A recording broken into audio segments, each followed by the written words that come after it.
Hi, welcome back, everyone. This is your friend Greedy Fanfics, bringing you another fanfiction.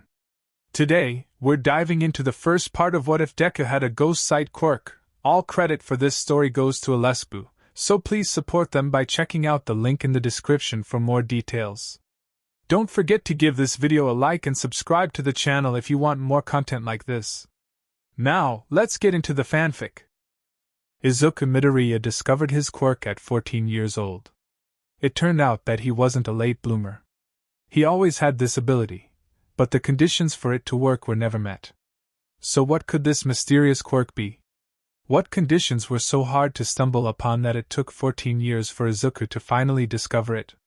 The answer is quite simple: death. Not his, though. He didn't know if he felt lucky or the opposite. On the one hand, now he had a quirk. He wasn't just a quirkless loser. On the other, he just saw his best friend die. The bad side of this situation heavily outweighed his excitement about the new discovery. But at first he didn't even realize what was happening.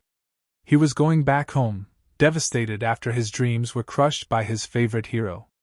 Then, on his way back, he saw another villain incident that quickly turned out to be much more personal to brush it off as one of many.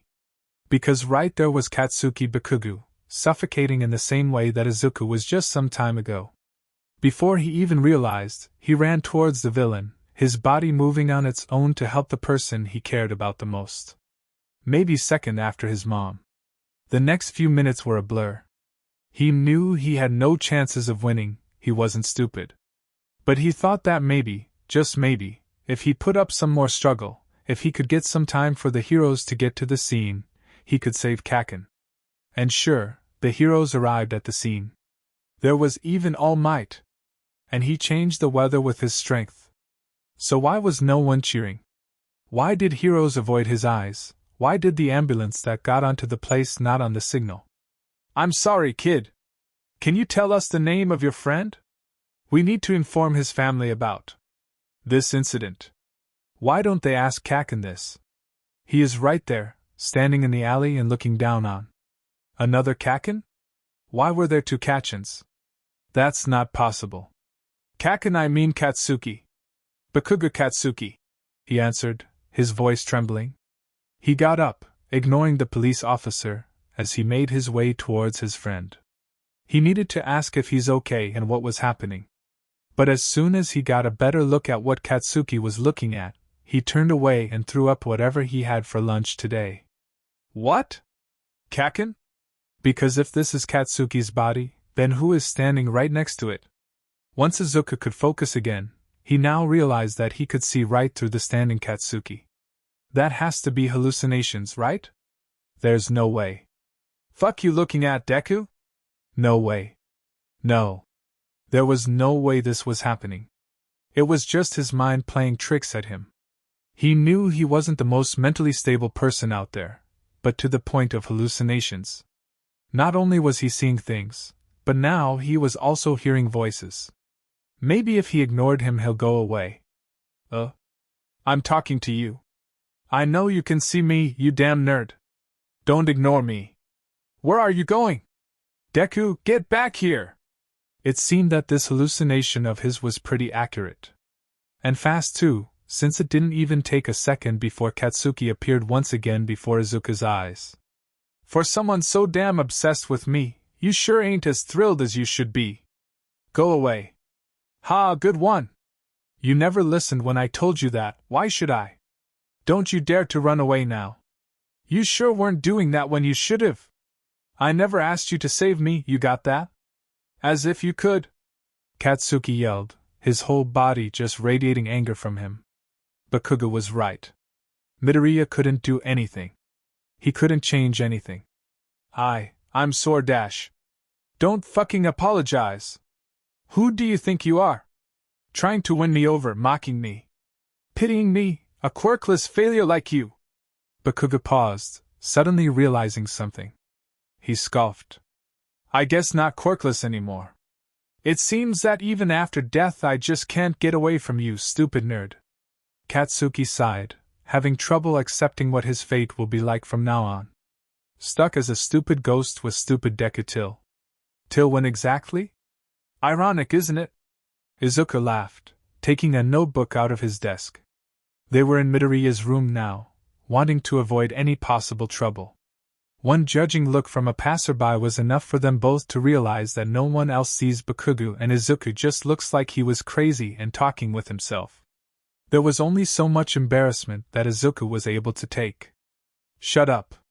You're lucky I can't touch you. Yet. I'm gonna do my fucking best to be able to beat the shit out of you, even as a ghost. How does your quirk even work? It's so stupid. Seeing ghosts.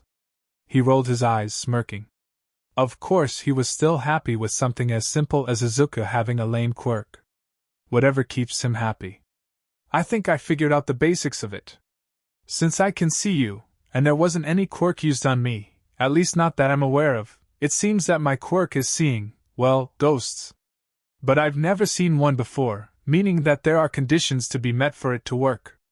From my guess, I need to be in a place of death and see it firsthand.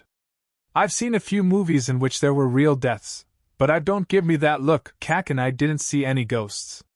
The other options are, 1. I need to touch the person before, during or after death. 2. I need to be in a close distance. 3. I need to be connected to that person in some way. But I think the first-hand experience is the most possible one. I don't really have any way to test it. It's not like I can just go and watch people die. They wouldn't let me, not really. But also dash. Do you ever shut up? Sorry. Izuku sighed, but the excitement didn't die down. He has a quirk. He looked down on his notebook and started to write down every piece of information and speculation that he had about it. It's not going to be easy to know more about it, that's for sure. As said before, he can't kill people. And with a quirk like this, he may as well be quirkless, because it won't help him with becoming a hero. It's not like he even wants to become one at this point. Fuck, you mean you don't want to be a hero, shitty Deku? Weren't you yapping about going to UA just a few hours ago? He must have said the last part out loud. Oh, that's... Well, you see, I've met All Might today. I mean, we both did, but I mean before that. The sludge villain got me earlier and All Might was there to rescue me. I took my chances to talk with him, because wow, it's not always you get to meet him, right? And I just needed to get his opinion. I thought that if All Might himself told me that even a quirkless loser like me can become a hero, I would have some chances. But I was foolish. Don't laugh, I know, okay? But he said I can't become a hero without power. He was right, but Kacchan, I'm only 14, I have time to gain power, to be stronger. To learn. He shouldn't have made me feel so helpless, so discouraged. He crushed my dreams so easily. He could have lied. Shouldn't he try to be nice to a kid? Who already had an awful life, by the way. Being quirkless isn't easy. And not only that. He told me about his weakness, Kacchan. I shouldn't really tell you this, but well, you're Kacchan, and it's not like you can tell anyone, huh? Izuku asked, but didn't even give his friend time to answer, instantly going back to his rant. It was so irresponsible of him. What if I sold that information to villains? What if I was a villain? His respiratory system was nearly destroyed, he lost his stomach, and now he can only do hero work 3 hours a day. 3, Kacchan. And he had the guts to tell me I should be realistic? While he should retire. I get the whole "I'm the symbol of peace" thing, but he's not only risking his life, but also others. What if his condition suddenly worsens because of his age and he gets weak mid-battle? In his weakened state, he would be so easy to defeat. That's why it's so irresponsible of him to spill all that to a random kid. Not even that, but the whole time limit thing? I think that's why he didn't get to you in time. Okay, maybe it was partially my fault for slowing him down. God, it was my fault, wasn't it? The realization hit him, his whole irritation at All Might suddenly disappearing, now replaced with guilt. I am so sorry, Kacchan, if not me. You would have lived. Oh my God, what have I done? I'm sorry, I am so sore. He had trouble breathing now, his vision blurred with tears that seemed to appear instantly. Shut up. Katsuki spoke for the first time in a while, looking at Izuku with anger. Just shut the fuck up, he repeated, his hands shaking, but this time not with usual rage, but something different, something that Izuku couldn't quite put the word on. Maybe we should talk tomorrow. I need to rest, and we can always talk tomorrow, right? Izuku tried, fluent in Kacchan's language. He knew that if he said that Katsuki was the one who needed to rest, he'd be met with utter rage and denial, then Bakugou pushing them both to stay awake for hours, just to prove himself. Though, do ghosts even need sleep? I have so many questions. How do you feel? Oh, will you feel hunger? Or will you need to pee? If so, then how will it work? Can I dash? You were supposed to sleep, Deku. Sorry. Being dead wasn't what Katsuki expected it to be. It's not like he thought a lot about how being dead will be, but whatever it is right now is worse than any scenario that he could have come up with. The whole situation didn't hit him fully till Midoriya was asleep and he got some time for himself. To think. To visit his house. He wanted to see how his old man was doing, he was always such a crybaby. And sure enough, once he got home, he saw him crying. What he didn't expect was the fact that his mother was crying as well. Huh. Never knew you could do that, old hag. You look awful, by the way, never do it again, he commented, getting closer to both of them too. To what exactly? It's not like he was able to do anything aside from watching. But that was creepy. So he went to his room and laid down on bed. Could he even sleep as a ghost? Well, even if he could, there's no way in hell that he'll be able to. His whole life just ended. Because of some D-tier villain on top of that. That was embarrassing. Not only that, but the only person that tried to help him out was fucking Deku. Disgusting. He muttered, hiding his eyes behind arm. What was he supposed to do now? Either stuck alone for fuck knows how long, or stuck with Deku. Was it karma for everything he did to him? Some sick joke that the universe was pulling on him? You told him to kill himself just a few hours ago, but now you're the dead one and because of that he discovered his quirk. Not funny. Not even a bit. So what's your plan now, nerd? You're not going to be a hero, I won't let you. If I can't become one, then you can't either. Kacchan dash. What? It's your fault. Kacchan. Shut up. I'm fucking dead, I'm allowed to use that card. Focus, I asked you something. Katsuki clicked his tongue, looking around Midoriya's room. Sue him, deciding that sticking to the nerd may be a better option than endless loneliness. It's not like he didn't try to ignore Izuku. It's just that he got bored after a few days. He couldn't touch anything, so there wasn't much he could do aside from stalking people. And that was Izuku's thing, not his. That didn't mean that he liked Midoriya any better. He still had a lot of issues to work through before he will be able to confront Izuku and ever admit his wrongs, or, God forbid, apologize. Good thing Katsuki has a lot of time for it. I don't know. Not really. I want to get to know more about my quirk, but I don't have any means for that. And being a hero. In this society, I don't think I want to be one anymore, you know? Not officially. Not without you. It's silly of me, but it won't be the same without you next to me. Izuku always had this ability to say the most sappy thing unprompted and annoy the shit out of Bakugou by it. So what? You're just going to be a loser now. No, that's not what I mean. I just need some time to think about it. I want to still analyze quirks, I'm good at it, so it's a good start. And I still want to save people. But what needs the most saving right now is the whole system. And I want to fix it. I want to make people stop being so dependent on heroes. I don't want to repeat a sludge villain accident again. You know how many people were there? I'm sure someone had a quirk just perfect to at least slow the villain down. Maybe then. Midoriya trailed off, looking at Katsuki with a puzzled look. And you complain when I pull my damn dead card, when you're the one who brings it up all the time. Fuck you feel guilty for? It's not like someone as useless as you could have done anything. These extras too. And maybe Midoriya was looking too much into it, but what he heard is Katsuki saying that he wasn't at fault. Thank you? Huh? Are you deaf? I was insulting you. Right, sorry. You're not gonna tell Auntie that you have a quirk now? No, not yet, I don't think so. It's too out of place. Why would I get a quirk like this? It's nothing like her or Dad's. Not even close. Maybe she lied to you about your sick excuse of a father dash. She wouldn't. God, you're so naive, Deku. Shut up, Kacchan. Oh, so now you have the balls to talk back to me. Just you wait, you stupid dash. Bakugou made a move to punch Izuku on the shoulder, fully expecting it to just pass through him. So imagine his surprise once Midoriya winced in pain. You can touch me? I can touch you? They both yelled at the same time, Midoriya's eyes widening in horror and Bakugou's with excitement. Oh, you're so going to regret everything you did yesterday. I'm sorry, Kacchan. I'm sorry, don't come near Kacchan, don't dash.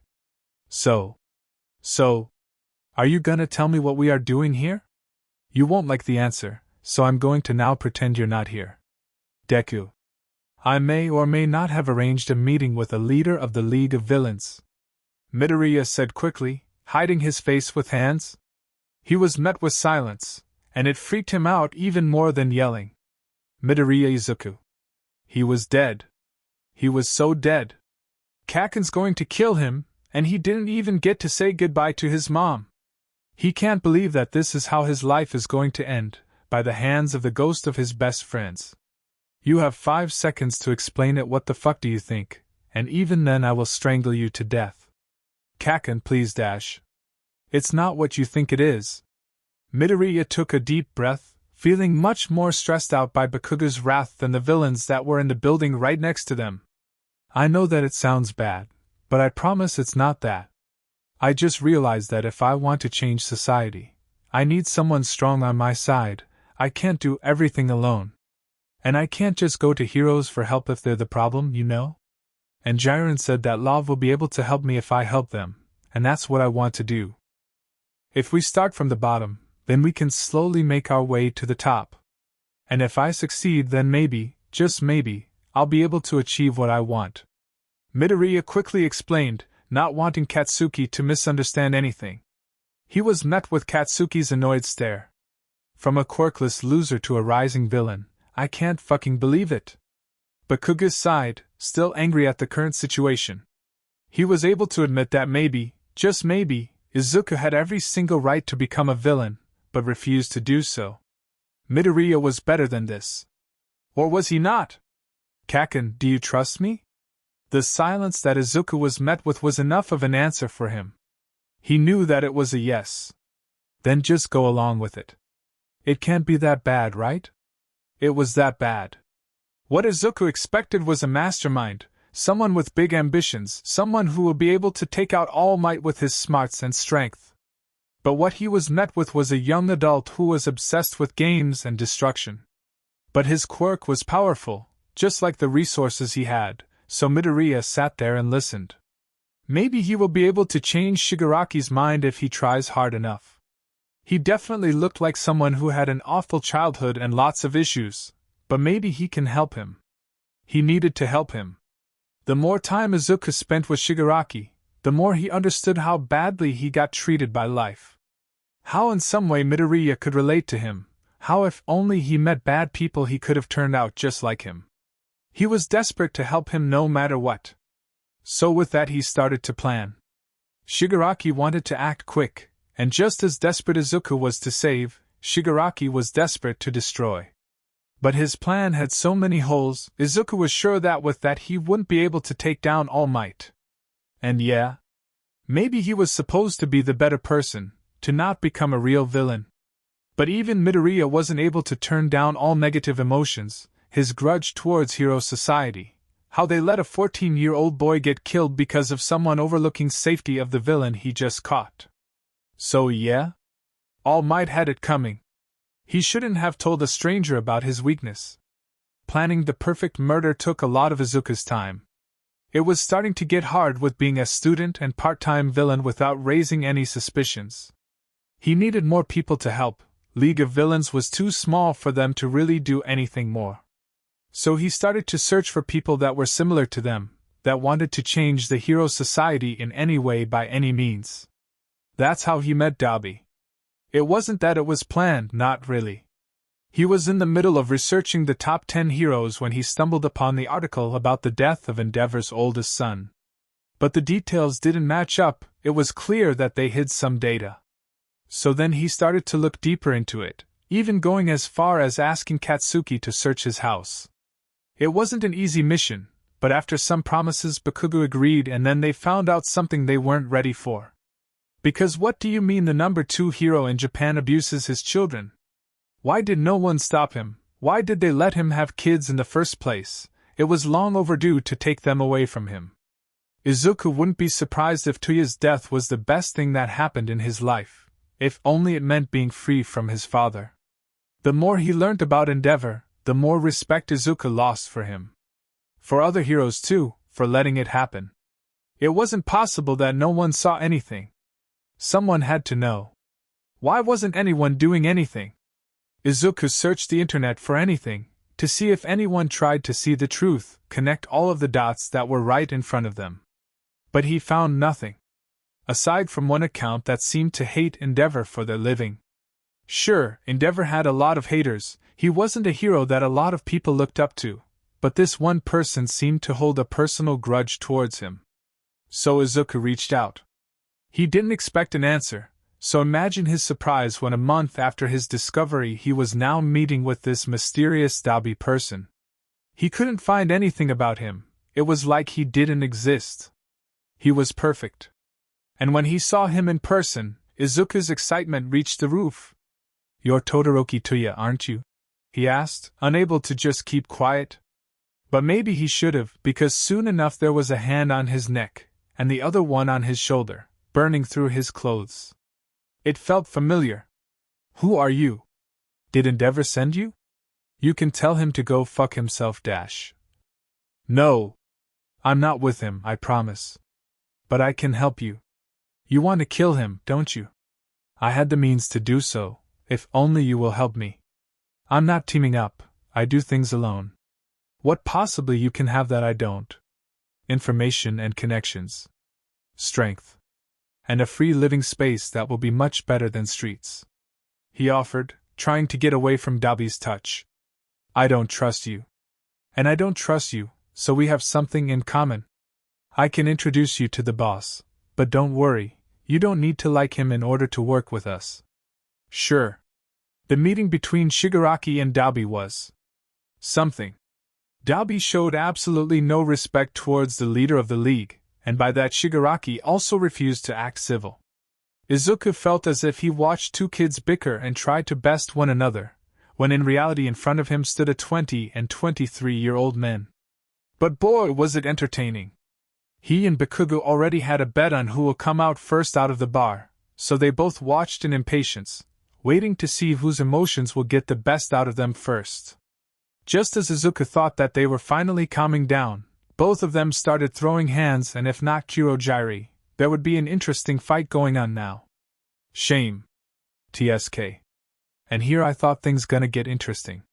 But of course Purple Guy had to ruin this. Bakugou complained, and even though Izuku agreed with him in some way, he knew that it was better if the two didn't kill each other. "Guys, you act like little kids now, calm down. Shigaraki, you know we need more members if you want to pull down Sensei's plans. And Dabi, please, aren't you too old for that?" Izuku tried, both of the men now looking at him like they were about to kill him. "That's definitely not good. Don't you dare tell me what to do, stupid rabbit. I told you I'll cooperate if this league of yours was committed to the cause. And the leader here is just a brat who can't shut up. It's not like you know any manners. Coming here and insulting me? The audacity. Here, stop. You're both grown adults, can you just talk? They're gonna kill each other soon, ha ha ha. Ugh. Shut up. Shigaraki stood up, quickly making his way towards the exit. Seems like Izuku won the bet. That went well. So what are the plans now, nerd? Heard you tried to kill fucking All Might. Care to explain? Wa-chan. Izuku turned around to see his best friend looking through his notebooks, and as soon as he saw that he pulled them away. Lately they discovered that Katsuki even in his ghost form is able to touch some of Izuku's things. After a lot of tests, they both came to the conclusion that the stronger the connection between Izuku and his things, the more easily Katsuki could hold them. For example, Katsuki didn't have any trouble taking Izuku's notebooks and personal things, but had trouble picking up Izuku's clothes and wasn't even able to touch anything that didn't belong to Izuku. Explain. It's more complicated than you think, Kacchan. I just still can't accept what happened. I thought maybe it will pass over time, it wasn't his fault. But whose fault was it then? I tried to justify everything, but the more I thought, the more anger I felt. And I think you feel it too. Don't you, Kacchan? Aren't you mad that he didn't save you? He always won, so why didn't he this time? Stop. No, Kacchan. I can't just stop and accept everything. You deserve better, you deserve to live. And I've never felt more angry, you know? I think I know how you feel now, or I guess I can understand you better. It's hard to live with so much anger inside me. And you felt this way all your life, didn't you? And now you're dead, and I'm the one holding all of the anger inside of me, because it shouldn't have been you. I should have done more, try harder. Don't you dare make it about yourself, you shitty nerd. As if you could have done anything. Fuck. I'm going to say it only once, you get that? Katsuki looked down, not wanting to meet Izuku's gaze. I always looked down on you. You were supposed to be beneath me, a quirkless loser like you had no right to be better than me. But I kept feeling like you were above me. I hated it. I hated you, I hated myself. I tried to make myself better by bullying you. And that day I told you to kill yourself? Pray to get a quirk in next life. Ironic, isn't it? I died soon after, and because of that you discovered your quirk. Karma's a bitch. Katsuki laughed as he rubbed his neck. When this slime motherfucker caught me, I was so mad. I couldn't fight him off, I was too fucking weak. And then I saw you, running towards me like a freak. Everyone yelled at you to get back, but you still ran. And I couldn't help but admire your courage. Or stupidity, I don't fucking know.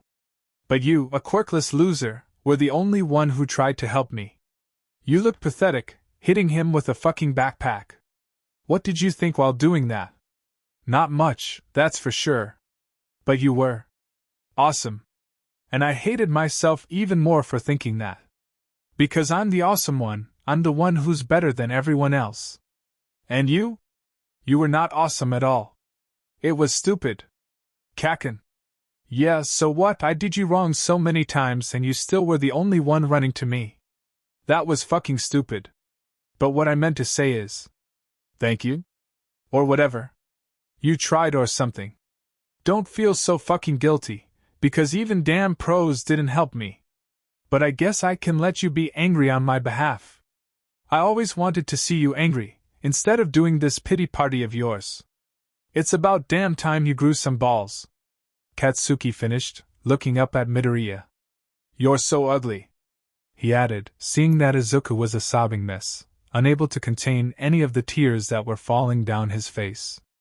I never knew you felt like that, Kacchan. I feel like now I can finally understand you better. I'm sorry for making you feel this way, That's not your fault, nerd. Yeah, I guess you're right. But thank you for telling me all of this. It must have been hard, and I never made that easier, always chasing after you, huh? But now I think we can both look past this. I already forgave you for everything you did.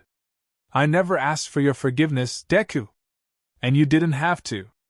Izuku smiled, feeling like a burden that he didn't even know was there, was just taken off his shoulder. It was a good talk. Even though we know each other our whole life, we never really talked about our feelings while we should have done so. Maybe it would be easier then. But we can't turn back in time, so no need to beat ourselves over the past. Yeah, right. What we should beat each other over is your damn plan about killing All Might. I thought we already got over it, Kacchan dash. Yeah, no. You think you can defeat him like that? He's the #1 hero, you need something better. You can't kill him so easily. If you want to avenge me, the least you can do is doing was successfully and look cool while doing so dash. You think you can get me his autograph, Izuku? I'm a little busy right now, Kacchan. Maybe some other time? For example, when I'm not running away from him. Fucking useless as always. One time I ask you for something and you can't even do dash. Stop right there. Izuku sighed, realizing that All Might catched up to him. It's not like he didn't expect that. He was no match for Japan's #1 hero. Not yet. The balls he has to interrupt me. Get me his autograph, you damn nerd. That's what you get for not listening to me. I told you to turn left, but you had to go right. Can you shut up? I'm trying to think. Wow, that's the first for you. Should I clap? I'm sorry, what? Toshinori looked confused at the person in front of him, who looked more focused on whoever he was talking to than at All Might. Was he communicating with someone? If so, then who? There wasn't anyone here but the two of them. Sorry, I wasn't talking to you, All Might. Midoriya smiled at the hero, while Kacchan sneered from right behind him, rolling his eyes. On the other side, All Might tried his best to get a better look at the person in front of him. He was short and, from the part of his face that was visible, Toshinori could swear that it was some baby fat. He looked like he was still in junior high school. What was he possibly doing here? He wasn't a student here, that's for sure, but how did he get here then? It was clear that he also didn't want to get recognized, not with the bunny mask covering half of his face. How old are you, boy? He asked, slowly making his way towards him, but with every step forward that Toshinori took, Izuku took 2 backwards. My mom told me that I shouldn't give information to strangers. Izuku tried to bluff, then looked at his friend, who was now very angrily pointing at the All Might card. How in the hell can Izuku get All Might to sign it? He was caught trespassing on Yuri grounds. There's no way that All Might will be happy to give him an autograph. I think you're not in a situation that gives you a right to talk back like this, boy. Do you understand what is happening now? You've broken onto school ground in the middle of the night, and now you refuse to cooperate. I believe it would be better if you just told me everything. I'm 16. I was visiting a friend, or well, I wanted to surprise him before you interrupted me. He has a birthday today. Well, in 34 minutes to be accurate. Izuku explained, lying coming to him much more freely now. He didn't feel as guilty about it as he would have just a few months ago. Wow. Lying about your age like that? Aren't you a bad boy? Katsuki laughed, while Izuku tried his best to not blush at such a clear attempt at making fun of him. So you broke into UA to surprise a friend? Do I understand that correctly? That's exactly what I said. Young man, I don't believe that. Our school's security system is not something a 16-year-old boy can just go through so freely just to meet with a friend. Well, I think that this just says that your security system is not as good as you thought it is, if a 16-year-old boy did just that. Now, if you'll excuse me. No, I will not. I can't let you go, the police are on their way here. You'll now go with me to the police station and there we'll get everything sorted out. You shouldn't have broken the law if you're not ready for the consequences of it. What you should have been doing is studying and being a good citizen. And what you should have been doing is… Oh no, I have an exam tomorrow.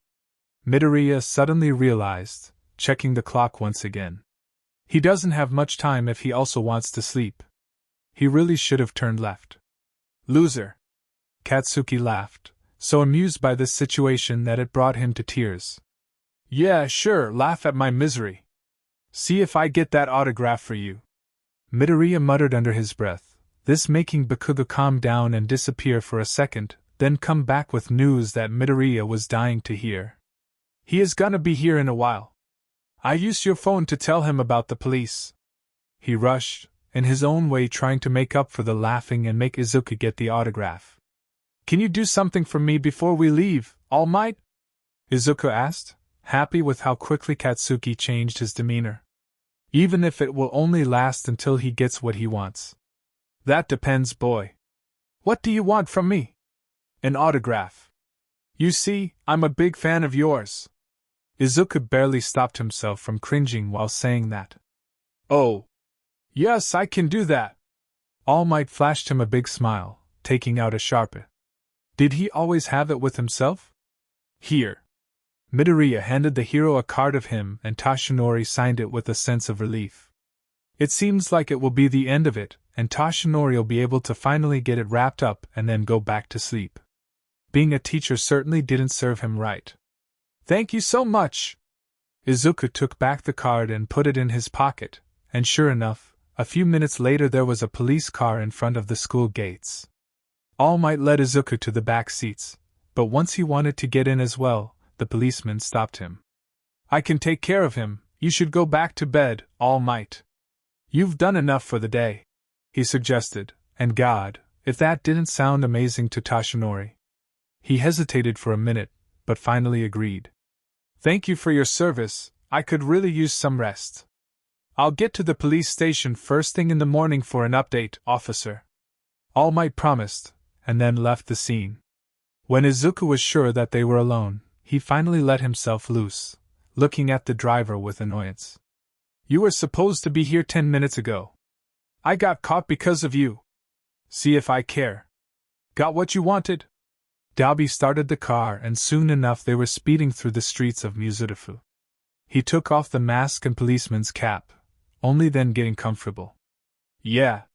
Maybe now Kacchan will show some gratitude. Won't you, Kacchan? He asked, taking out the signed card out of his pocket. You wish, damn nerd. Took you long enough to finally get it. It would be such a shame if I accidentally lost this card. Or gave it to Shigaraki. Don't you dare, Deku. If you even try, I promise I'll dash. Fuck, it still creeps me out. You sure you're not just schizophrenic, bunny? Dabi readjusted the rear view mirror to see the back seats, but even then the only person that he saw was Izuku. Yup. Or maybe I am. Kacchan, are you just a result of my mental illness? Midoriya once again turned towards the empty space on his right, making Dabi roll his eyes. There's no way you would be able to imagine someone as amazing as me. But I wouldn't say that you're sane, there's definitely something wrong with you. Katsuki snickered, sitting more comfortably while looking at the finally signed card. He asked you about the mission, nerd. You know, the data you were supposed to get dash. Right. Sorry, Dabi, yes, I have the documents, everything we need is here. The staff, students, current ones as well as future ones that submitted documents to take entrance exams, the whole arrangement of UA. Some information about the nature of the entrance exam as well. Midoriya explained, his cheeks painted pink, embarrassed that he made such a stupid mistake. Dabi only nodded, not interested in any more of a small talk. It took only 3 minutes till Izuku was talking again. But can you believe this, Dabi? He didn't even recognize me. I know it's been some time, but come on, I shouldn't be that forgettable. Right? Bunny, I hate to break it to you, but half of your face is covered by a mask. Fuck you expected? No need to be so mean, jeez. I like that one so much. He may be an emo king, but God, does he have the spirit of the hater. He lives off his pure rage, I respect that. Yeah, you probably relate a lot, right, Kacchan? I'm going to remember that tomorrow, when you're begging me for help on your exam. God, the exam, Dabi, drive faster, I need to get home to study dash. Here. Izuku threw a bag at Shigaraki, who was too caught up in his console to even try to catch it. Instead it hit him in the shoulder, but he didn't even flinch. Midoriya took that as his cue to just sit down and wait until he finishes the game. Good afternoon, Midoriya-kun. Do you want something to drink? Kurohige offered, nice as always. It was hard to believe that he was a villain sometimes. But the more time Izuku spent underground, the more he believed that a lot of villains didn't look like them. Hell, a lot of them weren't even that much of a bad person if you only paid more attention to their reasons. But it's not like he can excuse every one of the League of Villains' actions. Sure, they were mistreated in the past, but that wasn't enough to say that their crimes were justified. Good thing that Izuku wasn't here for that anymore. At least not now. Thank you, Kurogyari-san. I'll have some tea. Izuku smiled, then took out his notebooks to keep himself busy. Even if he was a part of League, unlike others, he still lived his life as a respectable citizen. He went to school, he helped his mom, he did some charity work here and there. He was what everyone would call a good kid, which only helped with not getting caught. Who would even think that someone like Midoriya was going to the villain's base right after school? Here you go. Young master is currently busy, excuse him for this, but from what he explained earlier he just got to some important part of his game. Kurogyari explained as he handed Izuku tea. No problem, it's not like I can judge him. I can wait, he assured, taking a sip of tea as he went through the math problems. It took another 15 minutes before Shigaraki finally looked up from his game and said anything. You tried to hit me with your bag one more time, dash. Oh, you're done. Perfect. Midoriya flashed him a smile, trying to cover with it how he was so close to laughing. Just how entertaining was this game of Shigaraki's that he overlooked everything and threatened him so long after the fact? Don't interrupt me. You got caught yesterday, on some low-level mission. You are better than that. Shigaraki complained, carefully taking out the contents of the bag. Dabi was late, what was I supposed to do? But I got what we wanted, so it's no problem. We need to start training Oyama if we want him to get into the hero course. The exams are meant to be hard. And very much biased, but I didn't expect anything better than that. Izuku sighed, a slight distaste left in his mouth. Only Aoyama? You're not gonna use that info to get yourself into hero course? Kacchan! Izuku jumped, taken by surprise once his friend appeared right behind him. Regardless of what everyone else thought, it's not like Bakugou was attached to him 24/7. He was disappearing whenever he wanted to, wherever he only desired, to then mess with Izuku and appear out of nowhere. This was the least he could get out of this. What did he say? Shigaraki asked, and even though Izuku couldn't see his eyes, he was sure that the older one was scanning the bar in search of Katsuki. Unlike most people here, Shigaraki took him seriously whenever he realized that Midoriya was talking with Bakugou, not calling him creepy, but instead asking to be a part of the conversation. Maybe that was because he was scared of what information Izuku could get with the help of Katsuki. He should be. He asked about me getting into the hero course. And no, I still don't intend to go there. It's going to be easier if I watch them from the sidelines, less suspicious. I thought about the general course, I'll be close but not too close.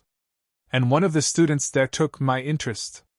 Izuku explained, opening another notebook in which he had written about the possible future students of UA.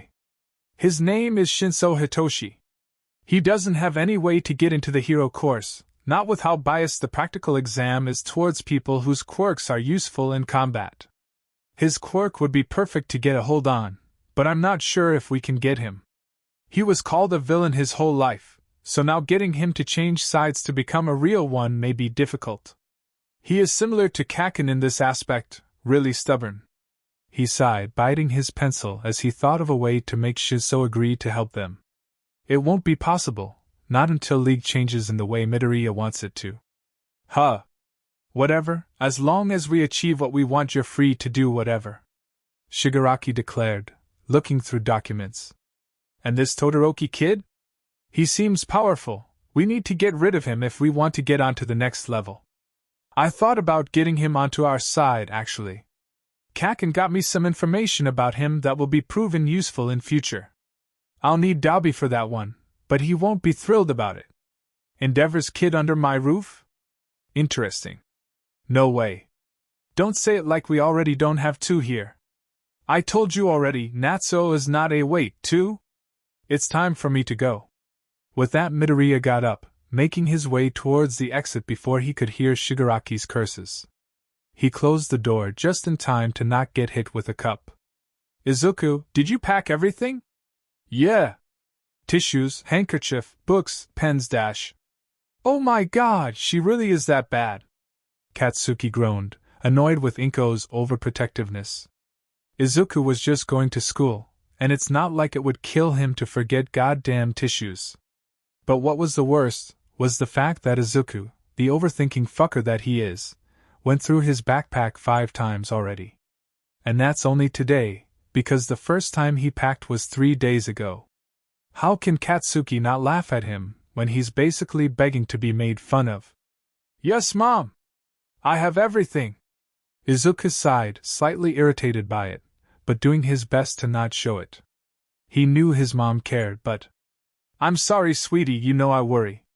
But... I'm really proud of you, Izuku. And happy, too. You grew up so much. It's good that you decided to go for the general course instead of hero. I'd worry to death otherwise. Inko smiled, giving her son one last hug. Good luck at school! Yue was huge, that's for sure. If not for the plans that Izuku stole some time ago, he would have gotten lost at least a few times already. It didn't help that right next to him was always Katsuki, who even as a ghost made it his life mission to make Izuku's life a mess. At this point he won't be surprised if half of the school will think he's not right in the head, given how many times he nearly fell on the straight path or started to laugh out of nowhere because Katsuki told a poor joke. But well, all in all, it was fun. He even passed by a few heroes. And sure, maybe he didn't like them that much anymore, but he still could appreciate them. For example, Eraserhead. He heard that in his whole career as a teacher he expelled 154 students. 154. Izuku was glad that he wasn't in his class, because he would die from all the stress. But that meant that Eraserhead made sure that heroes were chosen carefully, and Midoriya respected this. It's not like every hero was bad. Izuku held a grudge just towards a few of them. See this great-looking guy? How the fuck did he get into hero course? Do they let just anyone there? Katsuki groaned, heavily judging all of Class 1A and 1B. Since both he and Izuku couldn't go there, both for very different reasons, he was more annoyed than usual. Just before him he had people achieving his dreams that he won't ever be able to achieve. Kacchan, please! Izuku sighed, but couldn't help the grimace on his face when he passed by them. Sure, some of them looked like they were worth it, but he couldn't help but judge them slightly after overhearing them all complaining when passing next to their table at the cafeteria. Midoriya! Come here!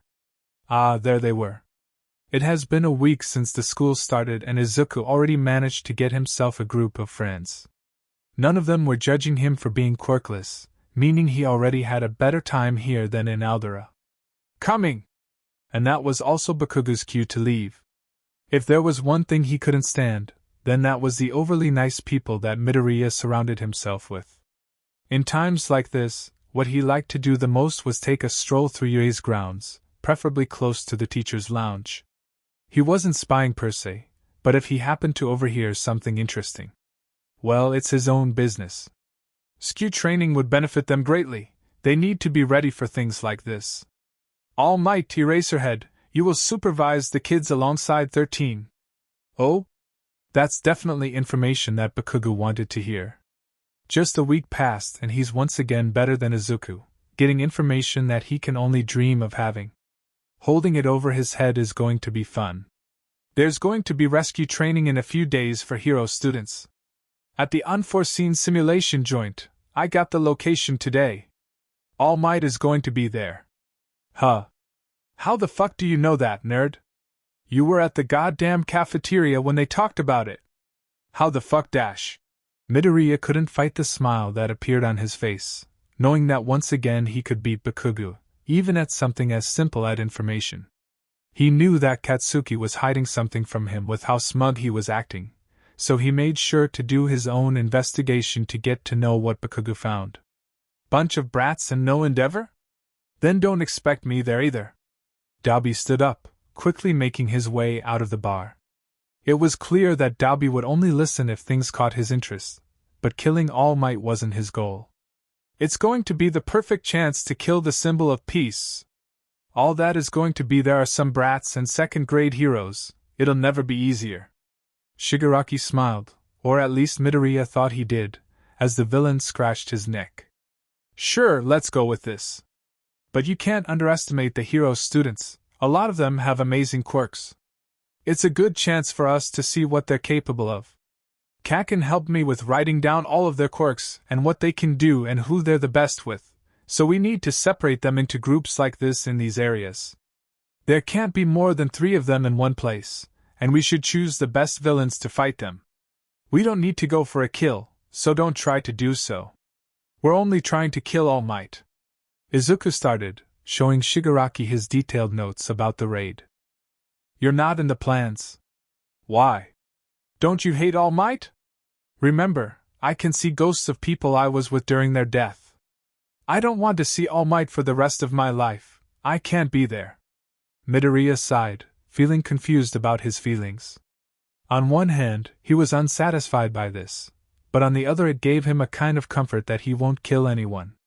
Sure, he was associated with villains, but he still didn't want to go for extremes like this. Huh. I guess it makes sense. Shigaraki nodded, surprisingly respectful of his choices. Midoriya was still so shocked whenever literal villains had more respect for him than his peers. Shouldn't it be the other way? But I'll be there with you all only for a second. I have a message for All Might, if you're okay with that. Sure, I won't take it away from you when I get the pleasure of destroying him. I knew you will understand, Shigaraki. Izuku waited a long time for this day. He was just as nervous as he was excited, finally getting to see All Might's fall and even take part in it. He prepared a whole speech to show All Might exactly where he went wrong, to see the realization on his face. To make him see that a basically quirkless kid was able to end his whole career and even life. Green Eyes searched for All Might as soon as he left Kurogiri's mist, but they were left with nothing. He's not here, he cursed, looking around the facility. It's not how it was supposed to be. Sure, they sent villains to fight All Might just enough for him to be weaker, but not hard enough for him to not show up here. That was the whole point. Make him weak but not too weak, so he'll still think that it's okay to show up. There was no way that villains made him tired enough to not be here. Midoriya made sure of that. He prepared this plan carefully, because there was no room for a mistake if they wanted All Might dead, but seems like the symbol of peace is late. Again. What do you want to do, Shigaraki? Think some dead kids will bring him here? To say that Midoriya was disappointed would be like saying that war is only a little bad. A massive understatement. He didn't feel as mad as now since his friend's death, and that meant a lot. He was calm at first. He knew that killing All Might wouldn't be easy, that Shigaraki did his best, that there was nothing more they could do because of course All Might never loses. But fuck! Midoriya threw his notebook with notes for raid against the wall, his hands soon finding their place in green hair. Bakugou didn't say anything since they got back from the USJ, unusually quiet, while Izuku was the total opposite. He didn't even show up. Do you understand? How were we supposed to kill him when he didn't show up? Izuku yelled, tugging at his hair harshly to give himself any kind of relief without destroying anything. Oh, how ironic it was. Of course he didn't show up. Why did I think he'll show up? He's never on time. He choked out, tears going down his face from pure anger. It seems that no matter what emotions he feels, there will always be tears accompanying it. Of course it's like this. He sighed, throwing himself on the bed. It took him a few minutes before he finally looked up, searching for Katsuki. Kacchan? On your right. Bakugou answered, surprising Izuku. He didn't even realize when the other sat down on his bed, but it's not like the mattress registered his weight, so no matter what he couldn't feel it. It made him feel even worse. I'm so sorry, Kacchan. Izuku sobbed once again. I know. We will succeed next time. I know. The next week was a blur for Midoriya. He woke up, went to school, got back, ate dinner with his mom, studied and then went to sleep to repeat it again the next day. It was pathetic. But he needed some time before going back to League again after having an argument with Shigaraki about USJ thing. Both of them had the emotional stability of a child, and while usually their similarities brought them together, this time it was too much. Both needed some time to accept their loss. It was only when Izuku heard about the sport festival that he finally went back to the bar. Both he and Shigaraki decided to act like nothing happened, which Midoriya was grateful for. In a week there will be a sports festival at UA. There we will be able to see how other students fight. One of my classmates is also going to participate. I told you about him even before the school year. Shinso Hitoshi, with mind control quirk. He can be a powerful ally but a troublesome opponent, Izuku explained, sitting on the opposite side of the couch that Shigaraki was sitting on. Getting new players will be useful if we want to get onto the next level. Exactly what I thought. I got tickets to watch it. The security is much higher than usual after the USJ attack, so it's going to be hard for you to break into once again, but I will record everything. It's also going to be live streamed, which is really stupid of them, but whatever makes our lives easier. You'll see Shuto's true strength there. You wish. Icy Hot is too pussy to use his fire, so it's gonna be embarrassing. He should be grateful he's not gonna fight against me. I'd crush him. Bet I'd make him use his fire too. Bakugou snickered, his dislike for Todoroki clear as day. Sure, Kacchan, sure. Midoriya nodded, though not so sure about it. They both were already aware of the situation at Todoroki's household, if not from some stalking then from histories that they heard from not only Dabi, but Natsuo as well. Cool. Are you staying today? I stole this new game and... Shigaraki began, making Midoriya laugh. Shut up. Get lost for all I care. No need to get so defensive. I miss you too. Midoriya smiled, taking the pad from the table. Even though at first Izuku had some problem with getting close to League, now he could proudly say that he thought of them as his second family. Sure, he loved his mom and would never abandon her no matter what, but he always dreamed of having an older brother. It's weird how he warmed up to everyone here in a matter of a few months. Don't flatter yourself, you're just the most tolerable one here. I told you he won't use it. But he still won somehow, fucker. Bakugou complained after the sports festival, and Midoriya had to silently agree with him. But while Katsuki was absolutely mad that Shuto won without using his whole strength, Izuku was in utter awe. But that means he's strong. Do you know how much we would benefit from having him with us? He has so much potential. Imagine what he'll be able to do with both ice and fire. We'll just need to get over his trauma, but maybe Dabi will help with this. He can also train Shuto. Did you see how he favors his right side? It's going to be a problem, but also a strength once he perfects his left side. But first, we need to get him to work with us. Midoriya, slow down. Shigaraki sighed, more focused on the video from Festival rather than Izuku's words. Right. Sorry. Izuku sat down on a stool next to the bar, his whole body nearly radiating from excitement. He finally got to see heroes fight in all their might. Sure, some were weaker than others, but that just made the strong ones stand out more. Midoriya lasted exactly 2 minutes and 33 seconds before he started to talk again. Bakugou groaned. And did you see the battle between Shinso and Shuto?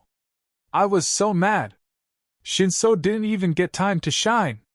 It's such a shame that they didn't fight against each other in the first round, but with Shuto already knowing his power it was given that he won't respond. If we ever achieve to get Shinso on our side we'll need to train him better. He depended too much on his quirk and combat isn't his strongest suit. He has a lot of room for improvement, but I believe in him. In both of them, actually.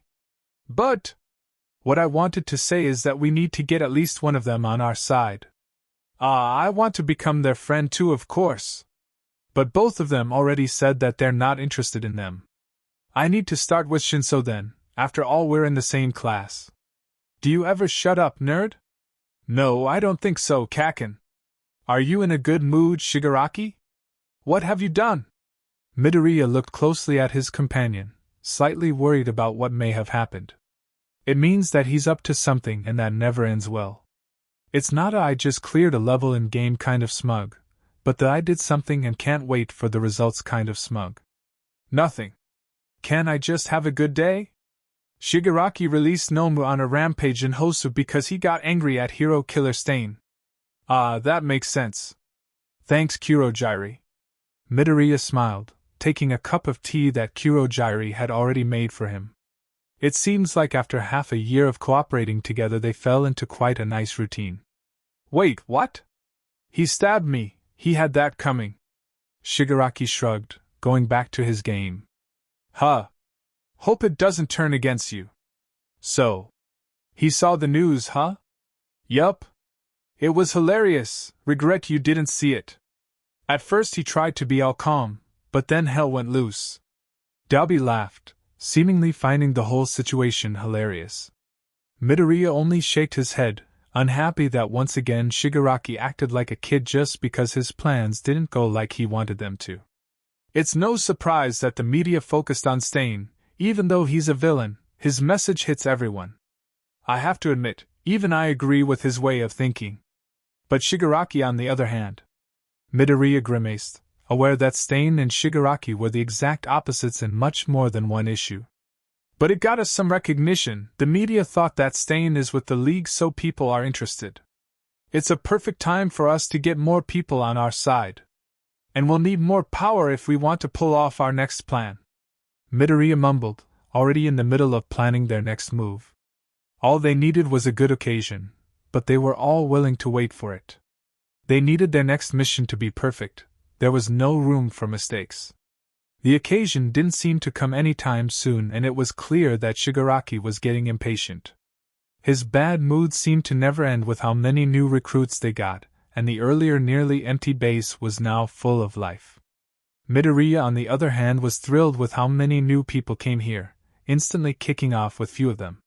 Toga, even though sometimes creepy, was really nice if you tried to understand her, and since they both were the only ones in similar age, it made interacting much easier. Izuku even offered some of his blood to Toga, in both a try to help her as well as understand her quirk better. He also really liked Twice. He was such a good person, and it was so refreshing to be near him. Once Midoriya understood his trauma, he had a really hard time deciding if he should help him or not. The solution was so easy, but Izuku feared that ᴅᴇᴜᴜ may be too powerful once he gets over his problems. Maybe in the future. It also seemed like not only Midoriya was the one making friends. Even though Shigaraki refused to admit it, he enjoyed Spinner's company, given how both of them shared an interest in video games. And since more and more villains appeared at the base, Natsuo stopped showing up so often, making Shigaraki miss his player too. Midoriya really needed to talk with him about reaching out, because sulking didn't fit him. While on the topic of sulking, Midoriya couldn't really seem to get a lot of time with Katsuki lately, the latter disappearing as soon as Midoriya entered the bar. He was also so much more harsh lately, as if the whole improvement in their friendship was nothing. And Izuku couldn't understand what triggered this change. No matter how hard he tried, Bakugou always said that it's not his business, and then didn't talk with him until Izuku apologized. But today he was determined to finally understand what is going on. Kacchan, we need to talk. No, we don't. Kacchan, you can't just avoid me and expect me to be okay with this. If I did something wrong, then dash. You did nothing wrong, so just shut up. Leave. But Kacchan dash. But Kacchan this, Kacchan that, I told you to go away, nerd. That's why we can never talk. Why do you avoid it so much? All it takes is a simple conversation. If it's not my fault, then whose is it? I'm sure we can fix it and go back to how things were before dash. But nothing is like before, what don't you understand? Bakugou yelled, pushing Izuku hard towards the near wall. Can't you mind your own fucking business for once? Go away. Bitch to your friends about it and leave me alone. Is it about them, then? Do you not like new league members? It checks out, you always leave whenever I'm at the bar. Do you want me to spend less time with them? I know they can be overwhelming for you, dash. Why do you even care? Just go live your fucking life, Deku. What is it to you how I feel?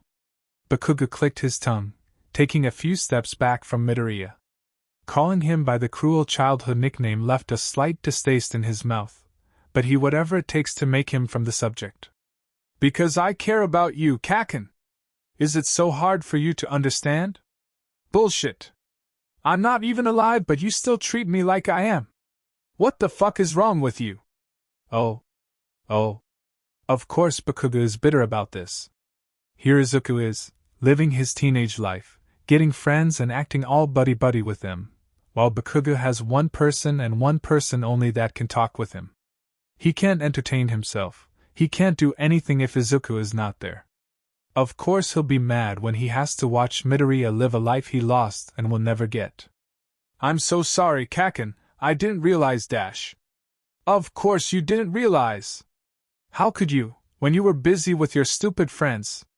You have everything and all I get to do is watch you, nothing changed after all. It's not true dash. It is and you know it. Fuck, I knew you won't understand. Just let me dash. Shut up, Deku. No, you shut up, Kacchan. That's why we never talk, all you do is yell and don't let me have a single word. Izuku yelled back, pushing Bakugou hard. You could have just told me. Why is it so hard for you to just share your feelings? You always act like everything's fine, so I can never know when it isn't. He argued, taking another step towards Bakugou. Because you're always all smiles and shine, acting like everything's perfect. You got that stupid group of friends with you, and why would I take it away from you? Katsuki argued, not going back but instead pushing Izuku back.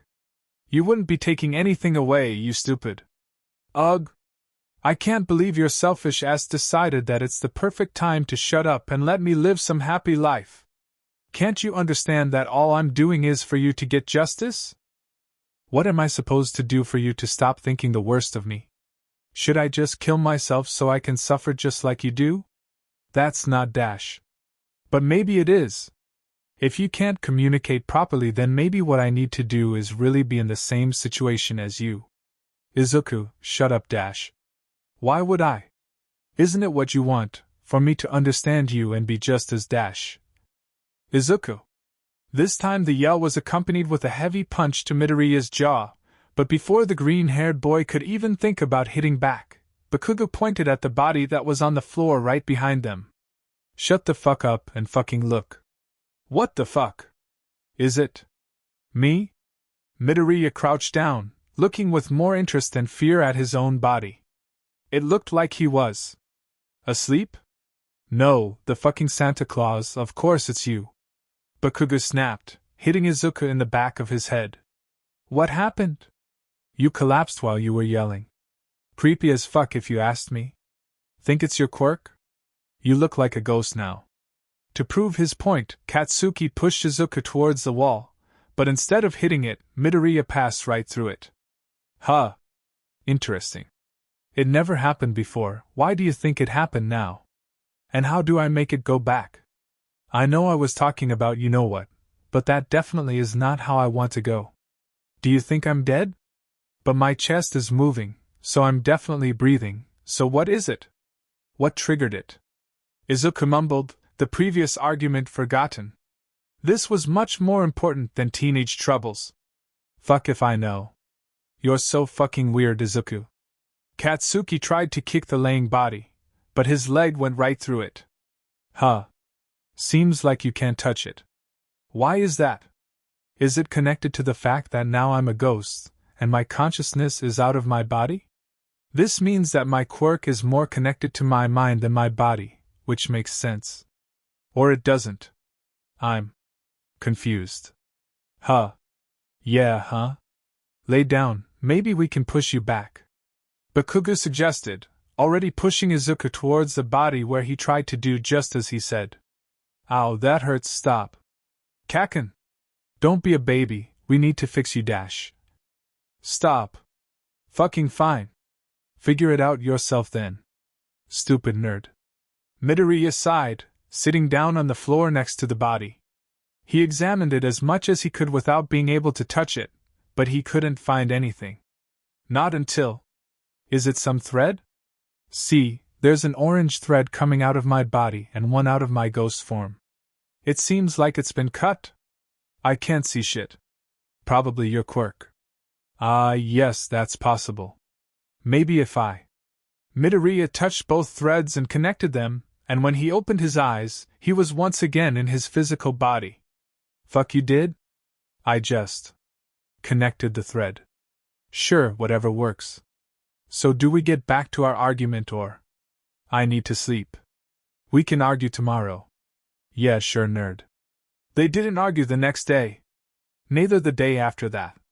Instead, what Izuku decided to do was give more of his time to Katsuki. Instead of going to the league's base, he went to the arcade that he and Kacchan visited when they were kids. Izuku said it's just because he wanted to test something out, but in reality both of them knew it wasn't the full reason. Breaking into the arcade was fun, that's for sure. Izuku always tried to not do anything too risky, not wanting to get caught before he got his payback, but he was willing to risk it a little for his friend. And as it turned out, Midoriya being really sentimental had some use after all, given that Bakugou could touch some of the games in the arcade. All in all, they had fun. And if after that Katsuki decided to sometimes stay at the bar to get blackmail, he said then it was his own business. Just like it was Izuku's business when he ditched his friends to have movie marathons with Katsuki. But of course, both of them still weren't with each other all the time. For all of Katsuki's complaining about not getting to live, he still used the pros of being a ghost. And it was moments like this that Izuku used to meet up with people that Bakugou hates. For example, hero students. Oh, aren't you the hero student? The one who won the sports festival, Todoroki Shuto. Izuku greeted, seeing that the young hero was surprisingly alone. Or maybe it wasn't that surprising, given the loner vibe that was vibrating from him. Did he even have friends at school? Who are you? I guess we didn't talk before, huh? I always wanted to approach you though. Midoriya smiled, a hand going right around Shuto's shoulder. But before Todoroki even had an occasion to shake him off, he finally recognized the person that stood right next to him. He would never forget this poorly made mask. Oh, guess you already recognized me. Long time no see, USJ was so long ago. Whoa, easy there. Midoriya moved away from Todoroki as soon as he felt the coldness on his arm. He really didn't want to lose it yet. What do you want, villain? Hiro demanded, looking around them all. There were too many people for him to use his best attack, but that didn't mean he wouldn't fight. Are heroes always so violent? I just wanted to talk. You see, I have some very interesting. I'm not interested in small talk with a villain. I'm not afraid of using my power here if it comes to it. And why doesn't it even surprise me? Okay, I'll cut down to the chase. Todoroki Tuya, sounds familiar? Of course it does. Let's just say that I have some informations about him. Tuya is dead, stop lying. Is he really? The body wasn't found, was it? You are lying. Why would I? But you don't want to hear me, I get that. Sorry for being so brutal last time, I told them to not hurt the students but they didn't listen. Midoriya sighed, his eyes analyzing Shuto's reactions. He was second-guessing everything he knew. Good. But I can't fill you in just yet. Not when you're still so hung up on your hero career. We'll meet once again, Shuto. No, if I catch you now, we won't. Todoroki didn't waste time in using his eyes to stop Midoriya, then attacked him with all his strength. What he didn't expect is to see the boy dissolve into dark mud. Was it his quirk? Use your fire, Shuto. Make it yours and then I'll give you answers to every question you have. Was the last thing Midoriya's clone said before disappearing. Todoroki, what happened? Ida was the first one to rush to the young hero's side, alarmed by the screams of bystanders who by now left the mall in a hurry. A member of League was here, the one with bunny mask. But he dissolved into this mud. I don't know where he is. Shuto gritted his teeth, hitting the mud with his fist. Told you he is a pussy. Kacchan! Weren't you at your parents' place? Got bored. I knew you tried to pull something off, stupid nerd. Should have told me, he probably shitted his pants once he saw you. Bakugou laughed, watching the gathering of hero students from the roof, right next to Midoriya. Kacchan. He just needs some guidance. and I think I gave him good motivation. Midoriya smiled, and just as he looked down, he locked his eyes with Todoroki. Shit. We need to go, he saw me. And with that, Izuku ran across the rooftops to make his escape from the hero. It was in moments like this that Izuku was glad that Kurogiri was so reliable, because seconds after sending the signal to him, the portal appeared and Izuku was back at the bar, right next to Dabi. Fuck, you were running from Midoriya? That's funny, actually. Your brother. What the fuck is he doing here? Getting answers, unlike you. Don't get cocky, I know where your stack of notebooks is. Which, I remind you, are very flammable, in case you forgot. Okay, I'm sorry. Don't touch them, Dabi. Then answer me. So remember how we talked about getting us some new force? Outside help from heroes. Turn them to the villain's side. Yes. Dabi groaned, looking at Midoriya with nothing but rage in his eyes. We talked about this purple guy, not Todoroki Shudo, a son of fucking Endeavor of all people dash. He hates him too, so that's okay. Right, Todoroki-kun? Midoriya turned towards said student, who was silent for the whole exchange. He still had some trouble with getting accustomed to whatever was happening right now. It's not like you get kidnapped by villains every day, right? But he came to accept it the way it is. Of course, he wasn't like this from the start. There was a lot of fighting, curses and threats from him towards everyone there, but the villains, instead of being mad, realized that it was rude of them to keep him tied with a rope. As if they had any manners to begin with. Todoroki was more than surprised once they really untied him and talked with him like a human being, instead of their hostage. The most surprising one was actually Shigaraki, who thought as if he really was saving Shudo. It was nice of him, in his own weird way.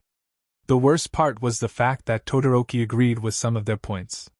Heroes really weren't perfect and there were so many wrong things with them, his father being the prime example. So against every single cell in his body screaming at him to fight, he listened. He knew he could take at least 3 of the villains there down if he wanted to, but there was something he needed to know. There was someone he needed to talk to. So he sat down, listened to everything Shigaraki said, and waited until the guy in the bunny mask finally spoke. Is it you or Endeavor who wants you to become a hero? Midoriya asked, his eyes calculating every one of Shuto's reactions. And the question was hard, because Todoroki thought about it a lot and the answer wasn't something his father would be pleased with. Being a hero was never his dream. When he was 4, all he wanted to do was to play with his siblings and go to this one all-night themed park that had a big slide. When he was 8, he wanted to eat his mom's soba and hear her bedtime story once again. When he was 10, he realized he really had no say in his future. He stopped wishing. Instead, he wanted to show his father that he can become powerful without his help. He rejected the fire in him and trained just as hard as earlier, but with his right side. It's not an easy question and you know it, he answered instead, even though he knew that in reality. It isn't hard, Todoroki. But the next question I ask will be hard. Do you want to join the league? And funnily enough, it only took one look at his hands to know the answer. But before he could say anything, someone very loudly interrupted them. Yes, I do, was the simple answer to a simple question. And Shudo was surprised when it came out so easily, unsure if he was only answering about his hate for Endeavor. Everyone raised by that scum would hate him. Give me something better. I won't work with Endeavor's masterpiece even if you paid me millions for that. Dabi complained, making Midoriya sigh. Not only him, but it seemed like most of the league was already fed up and ready to either leave or fight. Dabi, leave the little guy alone. Fight him. Twice interrupted, getting an excited smile from Toga. If Dabi hates him so much, can I have his blood? If there's both of him, he'll be even more mad. She proposed, but Midoriya was quick to stop her. What did I say about getting blood without consent? I'll give you mine later, okay? Fuck like you are, Deku. Don't give the crazy bitch so much of your blood.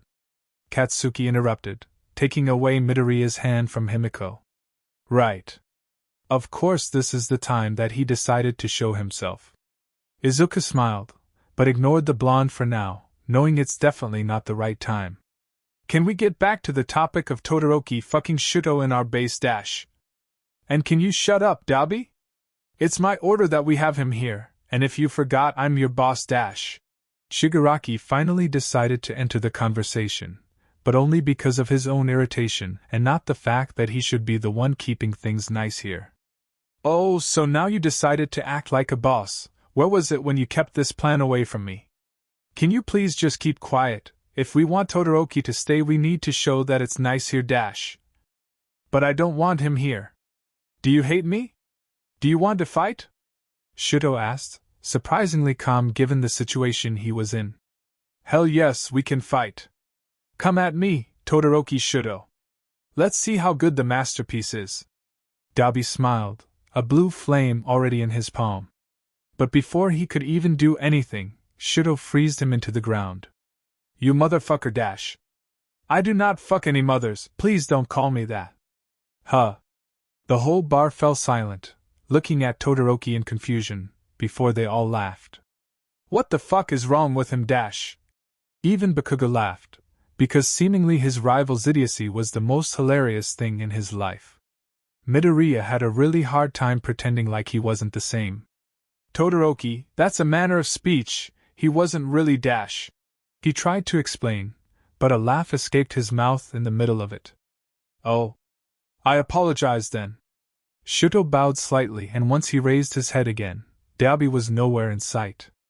Instead of him, there were only burned floor panels. But maybe it's for the better. Apologies, Todoroki. It seems like this day is full of surprises, because not only did Todoroki just get scouted into League of Villains, but he got an apology from the #1 villain of all time. He didn't even know what happened. One moment heroes got into the League's base, the other some black liquid was everywhere, and finally he appeared right in front of All for One. Crazy. He felt like he was going crazy and no psychiatrist would be able to help him. And was All for One just now giving Shigaraki something along the lines of father's talk? Not like Shuto ever got one like that, but it seemed like All for One really believed in Shigaraki and supported him till the end. In some way, Todoroki was jealous. Todoroki, let the heroes take you. We'll meet at school. Midoriya whispered to him once he was close enough, knowing that it would be much more convenient if they let Shuto get back to his life. Why have one spy if you can have two, right? And Todoroki had so much more connections than Aoyama. Huh! Huh! I knew we should have gone somewhere away. Keep it down, Todoroki, no one can know. Midoriya laughed, opening his bento. The Kamino accident happened barely 2 weeks ago, and ever since then Todoroki was on edge for every single day. Only a day after moving into dorms, he got cornered by a general course student, Midoriya Izuku. At first he didn't even want to talk with him, until the green-haired boy told him about getting some answers, which quickly made Todoroki remember about a promise of meeting with a certain someone. So you're the mole principal was talking about? I can't believe it. Isn't UA supposed to have amazing security? How did they not? Todoroki began, so shocked by the fact that someone working so closely with the League was able to begin education at UA. In some way, yes, but I'm not the only one, you know? It's funny how easy it was. I felt kinda bad when they just let me in. But that's what we get from heroes, huh? The whole class could be villains and they wouldn't even know. Izuku explained, but in reality was more bothered with his lunch than what he was talking about. Did you think about my offer? Do you want to join us? It's going to be hard, that's for sure, but it's nothing you're not able to do, right? Midoriya asked with a smile, and Todoroki couldn't help but nod. He already had the answer ready 2 weeks ago. Yes. I want to. I can't just keep doing what my father wants me to be. Amazing! Then we have it settled. Here, I got you a burner phone with my number in it. Don't let anyone see you using it. I'll write to you about our meeting place so we can get to the League's new base. I hope you know how to sneak out.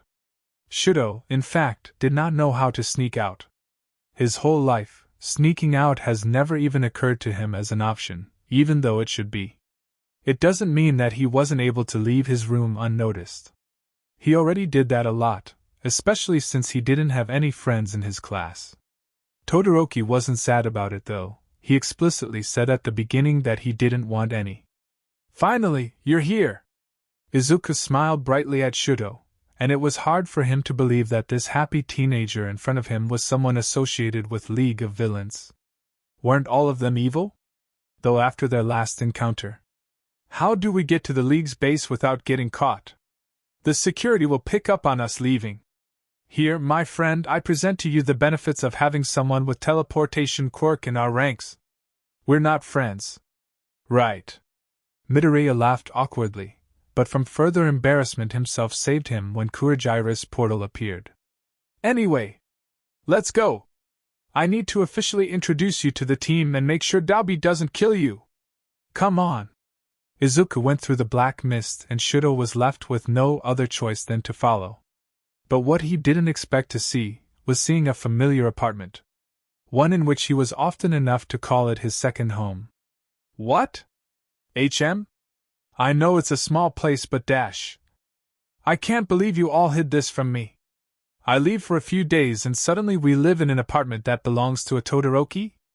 ᴅᴑ yelled, seemingly in the middle of an argument with not only Shigaraki, which would be absolutely normal, but also Natsuo. If you don't like it, then go sleep on a street, fucker! Shigaraki argued back, unhappy that ᴅᴑ was complaining when they just got a place to crash for a few nights. Or weeks. That's not the point. He's Endeavor's kid. He's not Dash. Can you all stop arguing? Midoriya interrupted, annoyed that the first thing after getting here is watching another argument. Midoriya! Tell him something! Both of them yelled, wishing that the boy was on their side. Oh, how wrong they were. Sit down and then we can talk. I need you to calm down. Izuku asked, then looked at Shudo with an apologetic look. I'm sorry, they're like kids. Just give me a second. Huh? Shudo, what are you doing here? This time it was Natsuo who asked, but before anyone could answer, Midoriya once again took matters into his own hands. I said sit. Natsuo, can you please bear with me for a minute? I'll explain everything. Midoriya promised, smiling at the older Todoroki. Fuck you want to dash. ᴅᴑ sit. Fucking. Fine. ᴅᴑ sat down on the opposite side of the couch that Shigaraki was sitting on, looking at Midoriya expectantly. Explain. Sure. So. Actually, how should I approach this? Let's just do it the fast way. We have 3 people here who are Endeavor's kids, no matter if they like it or not. Shudo, maybe you should sit down for it. Midoriya, don't you dare dash. So. ᴅᴑ right here is actually Todoroki Tuya. Natsuo is a Todoroki as well, he's the second son. Shudo is the most obvious one. ᴅᴑ faked his death, then became a villain to kill his daddy dearest, and I'm going to help him. Natsuo is our doctor, though he's still only a student. That sums it all up, doesn't it? The atmosphere was so tense that Midoriya felt like he's going to have trouble breathing soon. Shigaraki was the first one to get uncomfortable enough to just leave the apartment, and Midoriya didn't blame him for it. That left Izuku alone with Todoroki's family drama. Maybe leaving would be a smart choice, but... Tuya. Natsuo looked at ᴅᴑ with a mix of emotions that ᴅᴑ was not sure how to name. Natsuo. He replied back, his voice cold, but also forced to sound like he doesn't care. And I'm Shudo, why are we introducing ourselves? Oh, shut up! You shouldn't even be here, aren't you supposed to be a hero? ᴅᴑ snapped, but Shudo was unmoved by it. And aren't you supposed to be dead? Natsuo asked instead, making Midoriya laugh. Oh, look who's talking. Fuck are you doing here?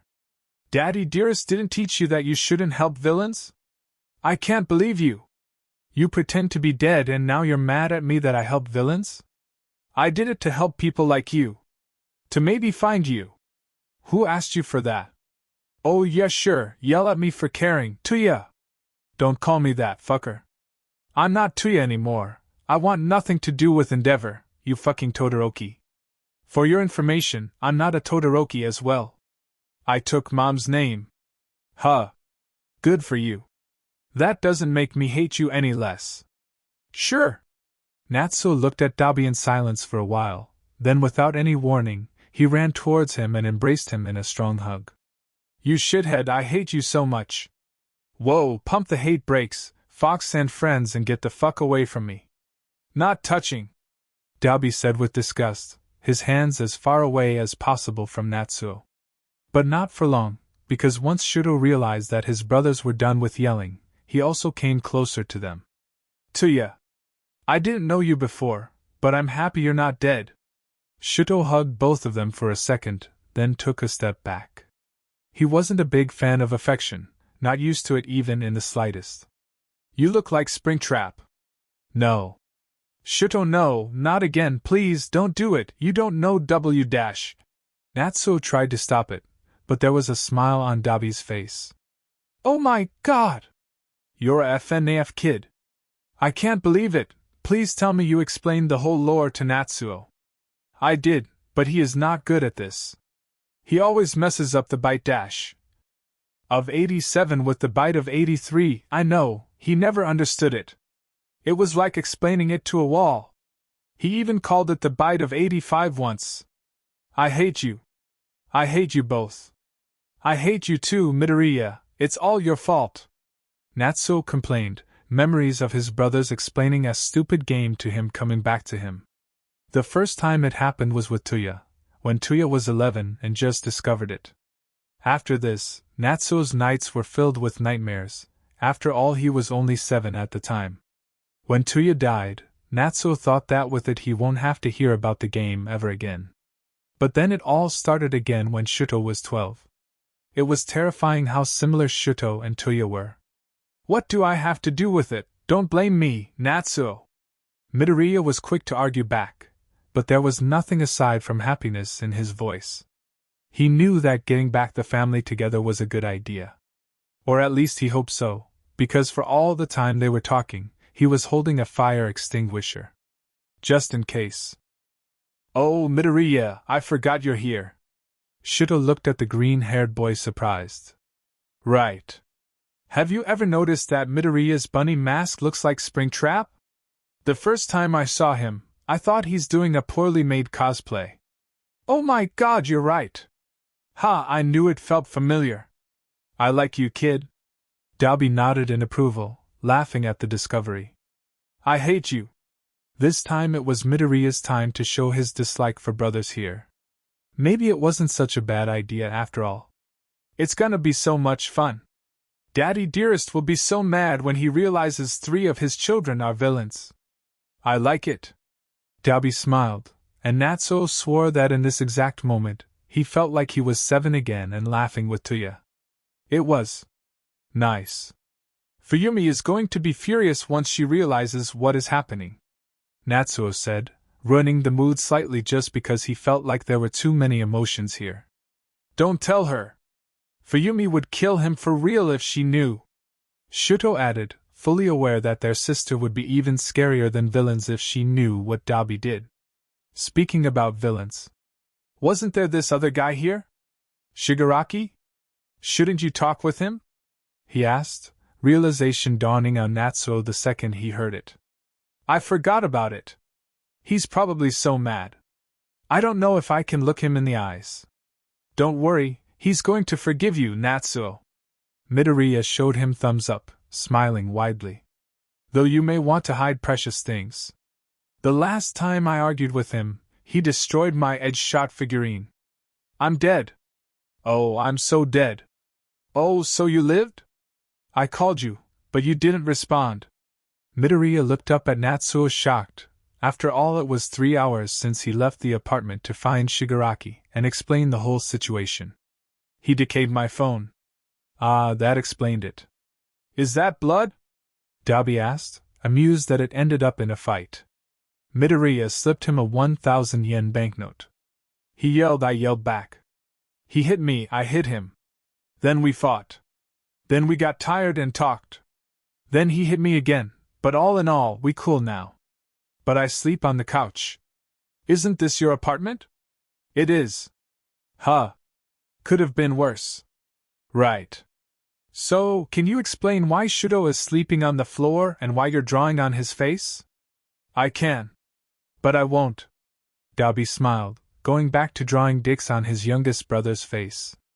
Midoriya? ᴅᴏ and Dabi talked about ᴡᴇʟ for 2 hours. ᴅᴏ got tired because he's not used to talking to people this much, but he didn't want to go to sleep. So I suggested we all lay down and continue talking, but ᴅᴏ chose the floor because it was the closest, and you have a very nice rug to lay on, and then he fell asleep. Then when Dabi realized, he took out the ⴅ and started to draw on his face. And I just enjoyed your rug, because ᴅᴏ was right, it is indeed nice to lay on. Izuku explained without missing a beat, still laying down on the floor. Why am I not even surprised? Because you know your brothers well. Shigaraki interrupted, coming into the apartment. True to Natsuo's words, Shigaraki also had blood on his face, but at least he didn't have a bloody nose like Natsuo. Facts. Anyway, let's get us cleaned up. Go to bathroom and take out my first aid kit. Midoriya, keep an eye on Dabi. Natsuo ordered, taking the ⴅ from Dabi's hand. Hey, I wasn't done. I can see that. Really, only dicks? Natsuo raised a brow, but instead of going away, he smiled and started to draw on ᴅᴏ's face. I can't believe you didn't wait for me. How's Kacchan, by the way? You haven't talked to him a lot lately, he mad at you? Natsuo asked a few days later during one of their many meetings. Most of them were mainly a Todoroki family thing, with addition of Shigaraki and honorary Midoriya, because it was clear that everyone there warmed up to him enough to consider him part of family in one way or another. No, not really. Actually, he's in much better mood than ever lately. I'm so happy for him. Huh? What happened? Well, Midoriya began, remembering their conversation from 2 weeks ago. There's a girl on your right. She's glaring at you like crazy. Ticks me off. Midoriya looked up, but surprisingly didn't see anyone there no matter how hard he tried to find them. Are you sure she's there? I don't see her. He admitted with a sorry look towards Bakugou. Huh. Katsuki fell silent, glaring at the bench on their right. Izuku took that as the end of the conversation and went back to his book, not ready for what he was about to hear. I can see other ghosts, Bakugou declared after a few minutes, making Midoriya snap his head towards him in shock. What do you mean, Kacchan? This girl's a ghost, and I see her, so obviously I see ghosts now. Fuck you think it means? I'm not sure. You want to go up to her? Talk with her? We already talked. She's deaf, we use sign language. Oh, right. How was it? Annoying. She's fucking 12, so nothing interesting. She's reading your book now. Turn the page. Bakugou ordered, and Izuku couldn't find it in himself to say no to him. That's interesting. I already suspected that there are other ghosts out there, but I've never given it much thought. After all, I can't see them no matter what I do. But now that I think about it, it's obvious you would see them. You're a ghost, not a creation of my quirk. I can't believe we missed it. But why didn't you see them earlier? Oh, maybe it's because you weren't dead for that long and you held what was your connection to your life so hard? And recently we talked about you being dead and you started to slowly accept it, so maybe this shift in your psyche gave you the ability to see others? How cool is that? Now you won't be alone. Who said I don't prefer to be alone, nerd? It's going to be a pain in the ass. Turn the page. It turns out that Kacchan can now see other ghosts, so he started to spend time with a few of them. Something about me being annoying and other ghosts being less boring. But I just think that he found some friends. I'm so happy for him. Midoriya continued, smiling at Natsuo. Oh, that's cool.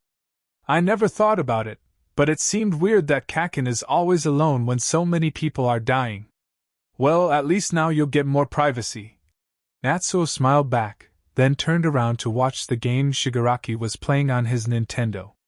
Cool.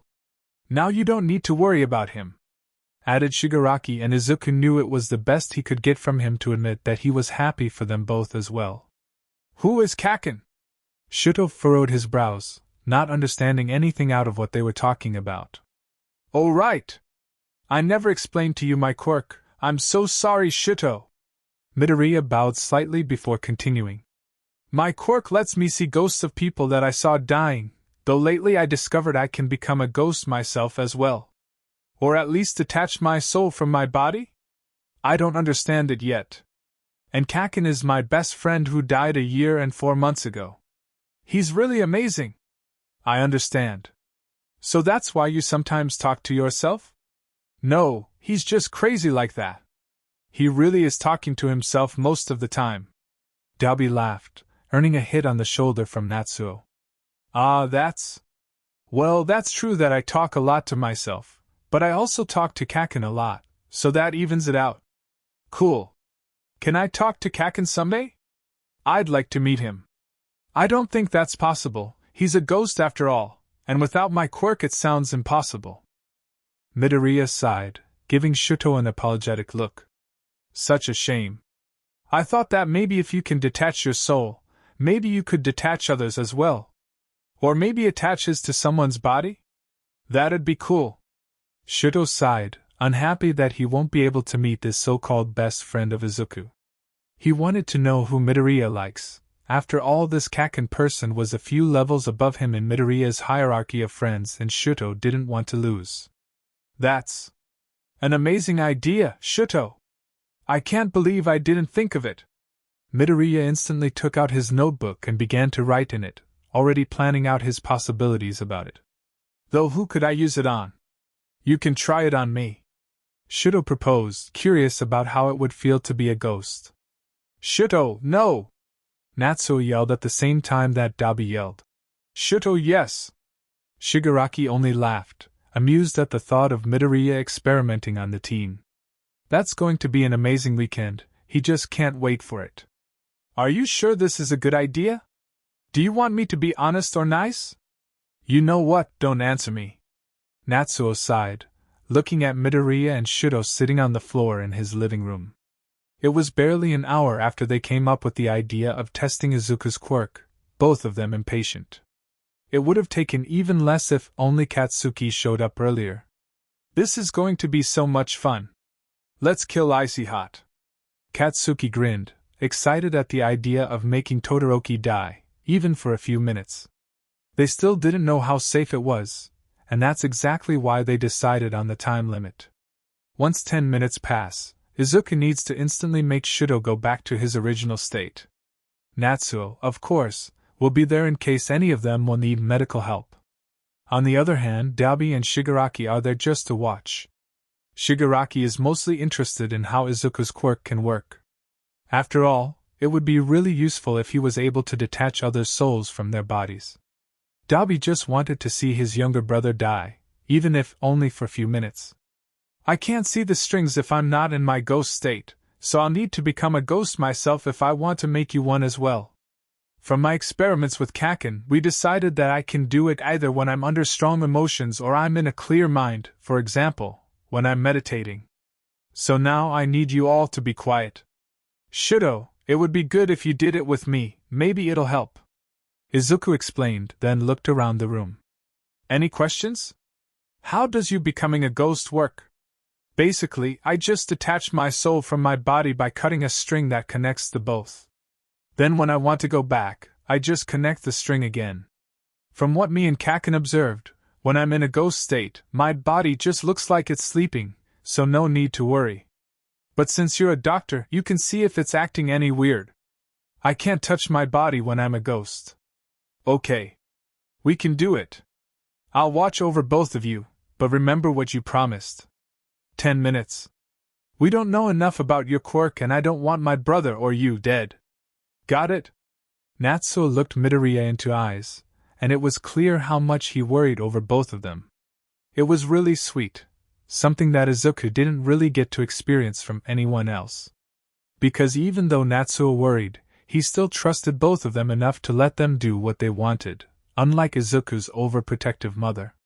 "It's going to be okay, Natsuo. Midoriya knows what he's doing," ᴅᴇ promised, then closed his eyes. "I'm ready to go. Icy Hot is so full of bullshit.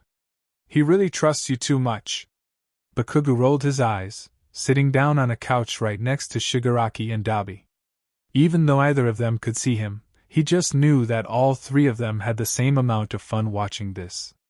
Okay, we can do it. Izuku nodded, then closed his eyes. The process of clearing his mind was difficult when so many thoughts were going through his head every second. But he was slowly getting better at it, because 15 minutes later, he finally was able to see the green string. Once he got a hold of it, the process of cutting it was easy. Izuku is asleep. He either got really bored or became a ghost. Natsuo commented, grabbing Midoriya's wrist to see his pulse. How funny would it be if he was messing with you all? My theory about him being just fucked up in the head still stands. Dabi chuckled, making Bakugou just nod in agreement. I can't wait for you to kill Dabi and let me talk to him. His hater energy is something else. Katsuki laughed, then changed his place to now be right in front of Shudo. Wanna scare the fucker? Izuku sighed, but didn't comment on it. Instead, he started to search for the string. It was much harder when it wasn't his own body, but finally, he found it. A thin, white string. Izuku had no trouble with cutting it in half, and soon enough, Shudo's soul was outside his body. Boo, motherfucker! Bakugou smiled, his face only centimeters away from Shudo's, who to Izuku's awe, kept his cool and didn't even flinch. Hello, Kacchan. Don't call me that. I thought it's your name. Shudo sent a confused look towards Izuku, not understanding why Kacchan was mad at him. Actually, it's just a childhood nickname I gave him. His real name is Bakugou Katsuki. Izuku explained, a little embarrassed that he didn't correct them earlier. He was just about to apologize to Katsuki for that, but when he saw the flash of disorientation on Blonde's face, he couldn't bring himself to do it, instead curious about why Bakugou reacted like this to his name. It's a topic that he'll certainly discuss with him when they're alone. Oh. Okay. Then Bakugou. I'm pleased to meet you. Midoriya talked about you a lot during the last hour. I bet he did, the nerd is obsessed with me. Fuck you wanted to meet me for? Not that I'm surprised, I'm a delight to be with. Katsuki smirked, quickly going back to his usual behavior. I wanted to know what Midoriya's best friend is like. You're much more rude than what he told me about. I'm disappointed. Huh? I'm sorry, do you want me to repeat? Shudo asked, and the worst part of it was the fact that he wasn't even trying to be mean, he genuinely wanted to make sure that Bakugou heard him well. Bakugou hated him even more. Izuku, make him go back. Bakugou demanded, stomping his foot like a kid, which Midoriya found adorable, but didn't dare to say it out loud. We agreed on 10 minutes, Kacchan, and he was trying to be nice. Please try to be civil with him. Izuku pleaded, looking at Bakugou with the biggest puppy eyes possible. Damn you and your ugly eyes. Fine. I'm going to tolerate icy hot for the next 7 minutes and 11 seconds. Bakugou rolled his eyes, sitting down on a couch. Cool. Shudo nodded, only now starting to think about what exactly he could talk with Bakugou about. He didn't prepare anything beforehand, thinking that it should be easy enough to talk with Midoriya's friend. Turns out he couldn't be more wrong. But that's okay, he can think of something. Soon, preferably. Are you just gonna sit there in silence? Bakugou complained, getting bored with their interaction. Sure, they could fight, but... Wait. They can fight. Fight me. Huh? Did I fucking stutter? Fight me, icy hot. Bakugou grinned, while Izuku sighed. It's not like Midoriya was surprised, more like disappointed and tired with Katsuki's antics. But at the same time, he couldn't deny the fact that he really wanted to know who'd win between the two in a fight. Can I really? Shudo shot Midoriya a confused look, waiting for his approval. Midoriya nodded, getting away from both of them. Go ahead. You can't use your quirk though, so keep that in mind. You also aren't really able to touch things unless you're really thinking about it, so you'll pass through furniture and walls. Quit yapping and let's start, Katy Perry. Bakugou hurried, and as soon as he heard okay from Shudo, he rushed at him with his right fist. Even though taken by surprise, Todoroki blocked the attack, then tried to knock Katsuki over with his feet, but failed when the other moved away. Both of the boys didn't give the other much time to think, exchanging blows every second in an attempt to throw off the opponent. To the untrained eye, the fight was even and like there was no clear winner. But, ha! Thought you can win with me with this? It's so easy to read you, you always use the same moves. Bakugou laughed, avoiding another one of Todoroki's punches. And sure, he was right, Shudo repeated his sequences a lot, but was it really going to make him lose? Again? Be more creative, you fuck! Just when Bakugou was ready to laugh at his opponent once again, Todoroki broke the sequence that he made sure Katsuki had been familiar with from the beginning. It was easy to make the blonde think that all he could do was repeating moves, but that was only to lower Bakugou's guard, so Todoroki could break the routine in the most surprising way and sweep Bakugou off his feet. Wow, good fight! You did great, Kacchan! Rematch! Bakugou yelled as soon as he got back onto his feet, looking angrily at Shudo, who didn't even seem moved by his win. As if it was not something to be happy of, more like necessity. It pissed Bakugou even more. I think we already established who is stronger. We're on different levels, Bakugou. Todoroki explained, then looked back at Midoriya. Is he always like that? And you really like him? He asked, confused how someone like Midoriya can be best friends with Bakugou. Shudo, that's not nice, he's really amazing, just a little. A little what? I'm fucking amazing and that's all to it. Bakugou argued, grabbing Shudo by the collar. Just when he was ready to argue more, he was interrupted by Natsuo. Midoriya, it's 10 minutes. Go back. He demanded, all this time keeping track of both of the bodies in front of him. Midoriya was grateful for that, even more when it meant that he now had an easy way to avoid Bakugou and Todoroki fighting. Kacchan, let Shudo go. Tisk. Bakugou did as he was told, but not without being mad about it, and pushing Todoroki away instead of just letting him go. Kacchan. Izuku sighed, but didn't comment further. Instead, he came closer to Todoroki's body and asked Shudo to do the same. Sit here and relax. It's the first time I'm doing it on someone else, but it can't be that hard, right? He laughed, already looking for the white thread. Once he found it, he connected it again and soon enough, Todoroki's soul was once again in his body. I hated every second of it. Don't let icy hot meet me ever again. Katsuki demanded once there were only two of them left in the ghost state. I promise he's not that bad, Kacchan. Just a little socially awkward. And you aren't making it easy to like you either. Midoriya explained, now changing his place to be closer to his body. But I won't make you do something you don't want to. It was a fun experiment. And one day you'll win with him. Of course I will, he just caught me off guard. Sneaky bitch. Midoriya laughed, now connecting the green thread between his own soul and body. Soon enough, he was once again in his normal, not ghost state, and with Natsuo fuming all over him. You took too long. Everything's okay, Natsuo. I just had a little chat with Kacchan, I promise. Right. Care to explain why he and Shudo fought? Natsuo furrowed his brow, unhappy that the first thing he heard from his little brother after waking up was the fact how he won in a fist fight with Bakugou. Because they wanted to. That didn't sound like a good answer, if the way Natsuo frowned was any clue for that. But Midoriya wasn't able to think of anything else that could sound better.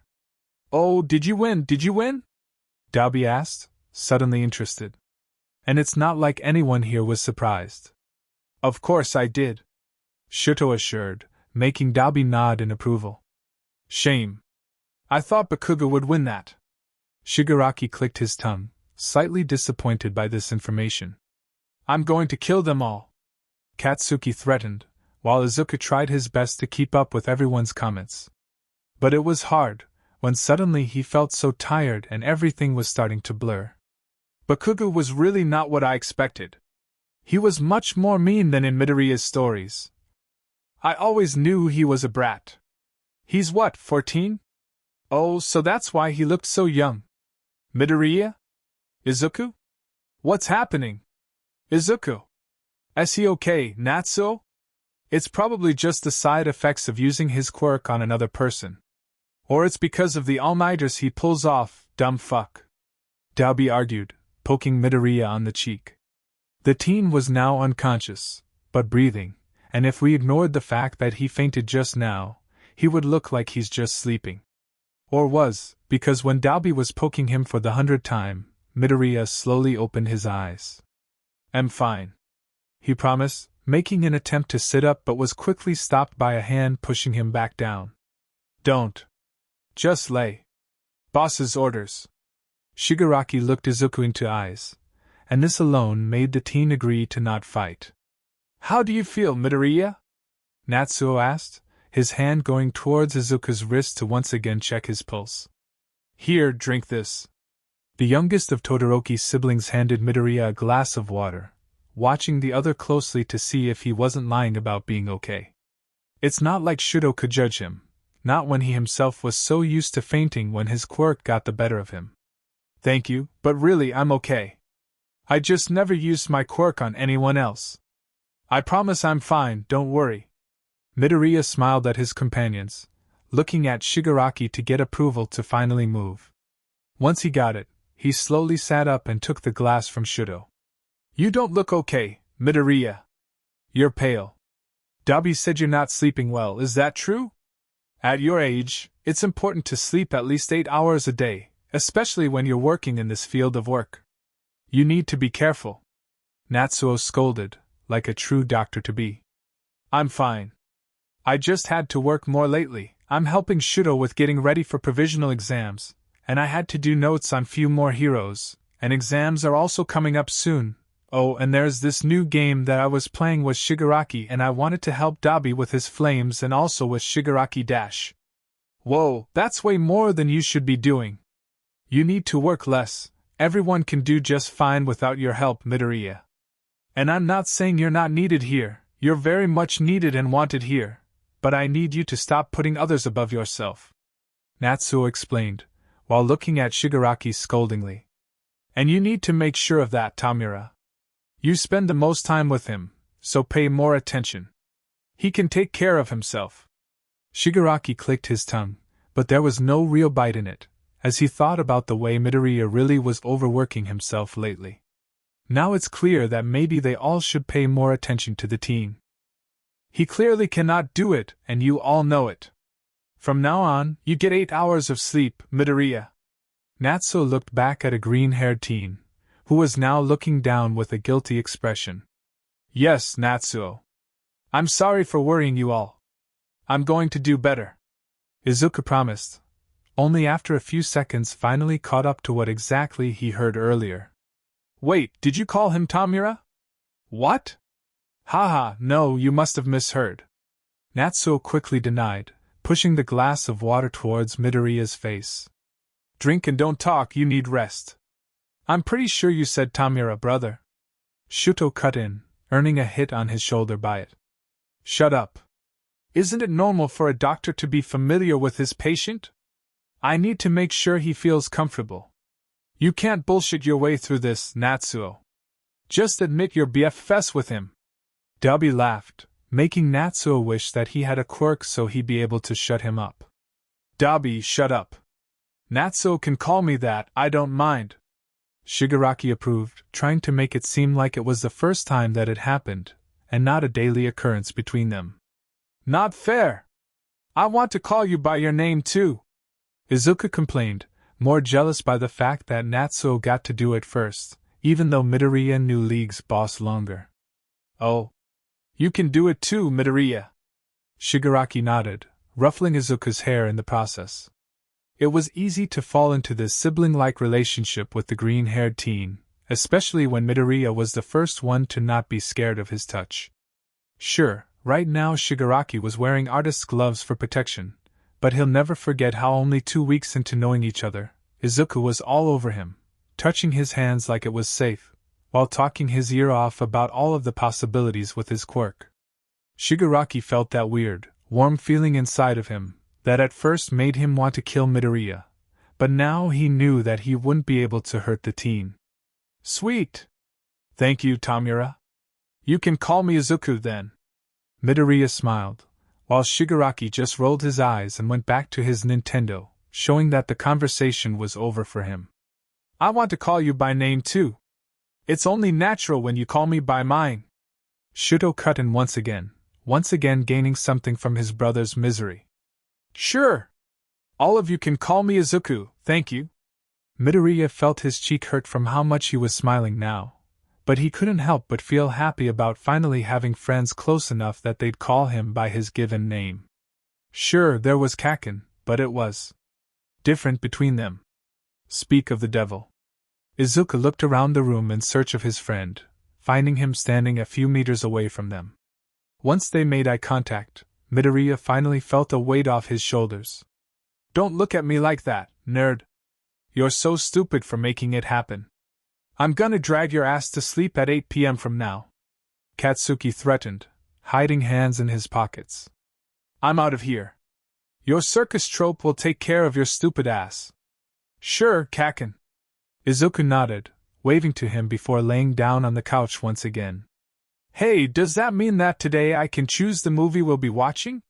He asked the rest of the group, curious if the pity points will let him have the upper hand. No. It was worth a try. What do you mean you used your quirk on Shuto first? You promised we're gonna train together, Izuku. With every word, Toga got dangerously closer to Midoriya. Dangerously, because she was holding at least 2 knives and had the ability to use them to its fullest. I'm so sorry, Himiko. I was acting on impulse. If you want, we can train together now. You can meet up with Kacchan, he promised, his hands up in the air to surrender. Oh, okay. Toga smiled widely, her earlier bad mood disappearing the moment she got to train with her friend. Then will you let me get more of your blood, Izuku-in? She asked, excited. Okay. But I get really tired after using my quirk, so this will have to wait. You don't want me dead, right? Midoriya laughed, looking around the room to see if there was anyone free to supervise them while they're going to be unconscious. Twice. Can you help us? Sure. What do you want me to help with? No way, do it yourself. Jean made his way towards both of the teens, curious about what exactly they will task him with. I just need you to make sure we're both okay. I want to use my quirk on Himiko, but I'm still not good with this. Can you keep track of the time and tell me when 10 minutes pass? You can take my measurements in the meantime, I promised after all. Izuku smiled, happy that he could kill both birds with one stone. Okay. But you better keep Toga safe, Twice demanded, not second-guessing himself with that one statement. Instead, he took out his measuring tape and a phone with a timer. I will, Izuku promised, sitting down on a couch. Now I need you to sit still, Himiko. Will do. Why do I have a feeling a crazy bitch will be worse than Katy Perry? Bakugou finally appeared, looking down at the blonde girl in front of him. Midoriya deemed it a perfect time to ignore him, instead clearing his mind to enter his ghost state. This time it took much less time, as they said, practice makes perfect. Now where is it? Midoriya looked closely, searching for Himiko's thread. He wasn't surprised in the slightest when the color of it was red, as his latest research showed that the color of the thread held a deep meaning to the person. Izuku parted the thread in two, and soon enough Toga's soul appeared in front of him. Wow! This is so cool, Izuku! Can I go through walls? Oh my god, I can! Himiko's excitement got the best of her, while she experimented in what exactly she was able to do in this state. I knew that this is what she'll like the most. Probably wants to stalk people too. Katsuki rolled his eyes, unhappy about meeting another one of Izuku's friends. Oh, you must be Kacchan! I heard so much about you from our dear Izuku. Himiko smiled, her attention quickly shifting to Bakugou. You look cool. Are your eyes red? Oh my god, they are! Himiko was quick to get close to Katsuki, looking at his eyes with curiosity. And while the boy was distracted by sudden closeness, she used that chance to cut his hand with a knife. Bitch! What was that? Bakugou moved away, looking at his hand with a frown. You don't bleed. Shame. Himiko sighed, the excitement dying down. I'll stick to Izuku then. Now I don't want to know much about you. Please, tell me everything you know about Izuku, she demanded, and even though Bakugou was still mad, the desire to embarrass Midoriya was stronger. Sure, did you know Dash? Kacchan, no! Izuku interrupted, his face already red when he thought about every single thing that Bakugou knew about him. That was definitely too much for him to be comfortable with. Kacchan, yes! Continue, Himiko prompted, her grin matching the one on Bakugou's face. I'm going to tell you every embarrassing secret he has. Did you know he was scared of the dark till he was 12? Not only that, he is still sleeping with plushies. The nerd also Dash. At this point, Midoriya put his hands on Katsuki's mouth, but was quickly shoved to the side by him. Let me talk, you wanted me to get close with your friends, right? I'm being nice to her. So, hear me out, Dash. So, how was it? Twice asked 10 minutes later, once both of the teens were awake. Amazing! Kill me. Huh!